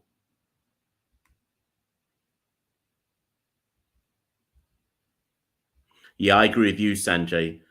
I just feel like McSween's still a bit raw for me. He's not ready yet, which is why I'm saying I want to see him in these A-team tour games and so on and so forth. I want to know what's happened to Sherman Lewis. Remember they took him on tour to Netherlands. I watched him in, I think he played 2 ODIs, or was it 1 ODI he played in the Netherlands. Took 3 wickets in one of the games. We ain't seen man since. I think they took him to Pakistan. He didn't play. So I'd love to know what the deal is with Sherman Lewis and what they're planning to do with him. How can you just ditch a man like that? I don't understand. So we have to. In fact, did they select him in the test? Did they select him as a test reserve for Bangladesh with Tej? Am I making it up in my head? So technically, my point being that technically Sherman Lewis should be the next one on the line if we're talking about fast bowlers, because why else did they take him if they don't rate him highly in some shape or form? But for me, I'm with you, 007. Jeremiah Louis has to start getting his chance. He's played in the President's 11, so you can fully expect to see Jeremiah Louis' name for the A team. I expect to see it for both the ODIs and for the 4-day matches as well. Yeah, Javon, you're right. But then, Javon, we don't even have the T20 squad names. So much less I can't even worry about who's in the A team lineup when I don't have no names for the T20s, which start on Friday. By the way, people, on the Friday, I'm thinking of doing a live stream for the full T20. If I can do 4 hours of one set of an ODI innings, I can do a T20 live stream. So if that's something you want to see, just let me know. And I'll try to do a live stream for that T20 on Friday, you know.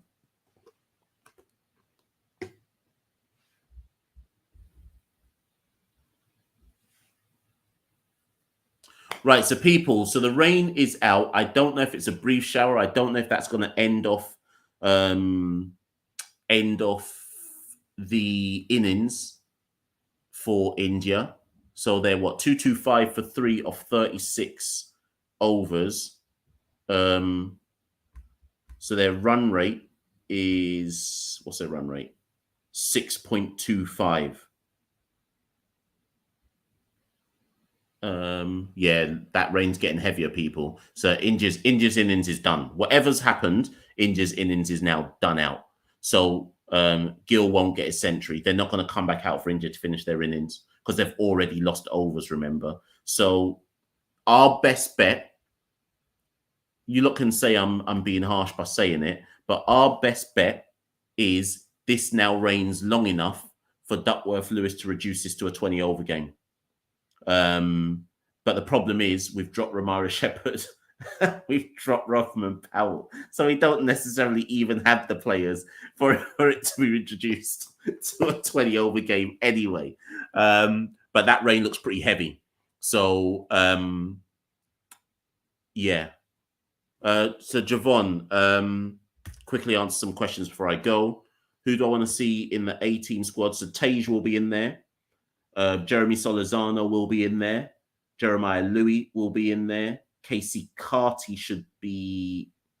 Wait, what's going to be going on? Sorry, 1 second. Wait. Let me just look when this game's going on. Not Casey Carty. Sorry, 1 sec. 1 sec. Yeah, so the first 4-day A-team match with Bangladesh A starts on Thursday the 4th and will end on Monday the 8th. Casey Carty should be in there because he won't be needed again until the ODI start against New Zealand, and they don't start until the 17th of August. So arguably Casey Carty should be in that A-team tour as well. What, Roston Chase? Should I put Roston Chase in there? I want to see Yannick Correa in there. Who else? I want to see Shannon Gabriel in there. You lot will say, nah, but Shannon's got to get some game time. So arguably Shannon Gabriel needs to be in there. He's flying back now after his 3-game stint with Yorkshire. So I think I want to see Shannon Gabriel in there. It's not going to be Hemraj. It's going to be Tej and it's going to be Solizano to be the openers. What other names do I need to see in there? Who's the wicket keeper? I guess Dowrich? No. Wait, hold on. T20s. Dowrich is going to be in there possibly. because Devon Thomas will be part of. He's not a keep. He's not keeping much, anyways. He'll be part of thing. Raymond Reefer might be in there. I think they might give Raymond Reefer a go in there as well. I'm gonna think on this more, because the problem is, Javon, what you have to remember is that let me get. I've got my West Indies diary, you know. The first 4-day game is in the midst of the T20 tour, so I can't call someone like a Brooks, for example, because Brooks might be in the T20s, for example. Yeah, 007. I agree with you. Imlak should be in there, which is why when I was thinking about keepers, I was like, but what about Imlak? Imlak might get a go. So we've also got to just consider which players from the test team or on the outskirts of the test team should be getting a go. So Devon Thomas should be in there, but he might be part of the T20 squad, which is why I don't expect to see his name. That's what I mean. So I think you can take Devon Thomas out. Chase, I don't know about Chase. Really don't know about Chase. Archibald, I think, is a good call. Cornwall better be in there, but I won't be shocked if he's not. Marquino Minley, yeah, I'd expect to see him in there. Listen, I need to think of it because I'm calling names off the top of my head. Yes, you'd think that Brooks will hold a drop, but remember, he might be part of a squad. So that's why I don't know. That's what I don't know about Brooks. He might be part of a wider squad, but hold a drop from the team. One last sec, because you're asking me something. I just want to go check something before I duck out.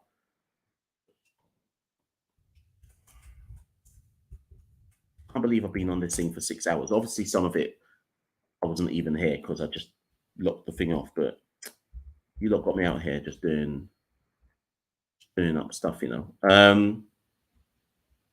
Sorry, let me just check something. I just want to make sure that my stats are correct before I start calling random names.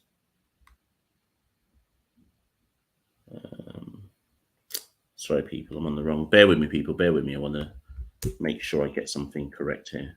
Right, here we go. Right, so just want to see if there's a name that I've missed that I should have called.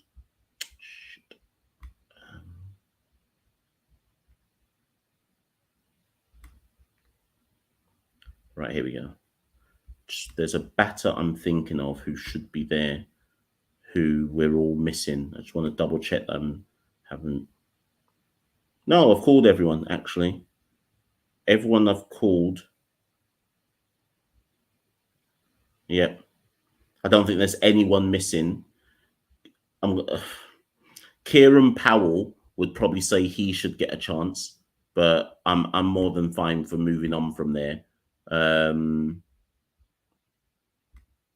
the only other person who might say they deserve a chance would be Vishal Singh. But again, given age, I'm fairly certain people are more than fine with just moving on from him as well. Right. Anyways, people. So, sorry, you lot are telling me to go watch England versus South Africa. I can see that they're nearly on 200 with 3 overs to go. Interesting. 33 off the over. Okay, I might have to just go watch that mad game. Right, anyway, so people, here what I'm going to do. So that rain isn't going to stop anytime soon. I'm now going to lock off the stream. If we come back out to bat, the chances of me doing a live stream whilst we're batting are slim to none, because it could be at any point, it could be late, etc. So if you're somebody who likes to comment on stuff and whatnot, or on Twitter, you can, if you have a Twitter account, you can come meet us there and chat it out and so on and so forth. But thank you to everybody who joined at any point today. At one point earlier on in the day, before it started raining, loads of people were actually on at any one point in time, relatively speaking, to it being a match in the daytime. So thank you to all those who joined in. And like I say, I'm starting to get used to these. So I'll probably run a live stream for Friday's T20 game, because obviously that's much shorter in the grand scheme of things. and much quicker, and it moves much quicker, and so on and so forth. So look out for the links for all that, and so on and so forth. If you haven't done so before you've left, click like, click subscribe, share Caribbean Cricket Podcast with people, and so on and so forth. And thank you all for coming through. And let's all meet again on Friday and chat it out. Santokie and I might do, if the game actually comes to any kind of conclusion, we might do a cuss out of the game or of the series or something like that. But you'll see, wherever you follow us on socials, you'll see an announcement about that anyway. But everyone stay safe, you know, and see you soon. Bless up. We rule the cricket world. Now the rule seems coming. Welcome to the Caribbean Cricket Podcast, your one-stop shop for all things West Indies cricket. By the fans, for the fans.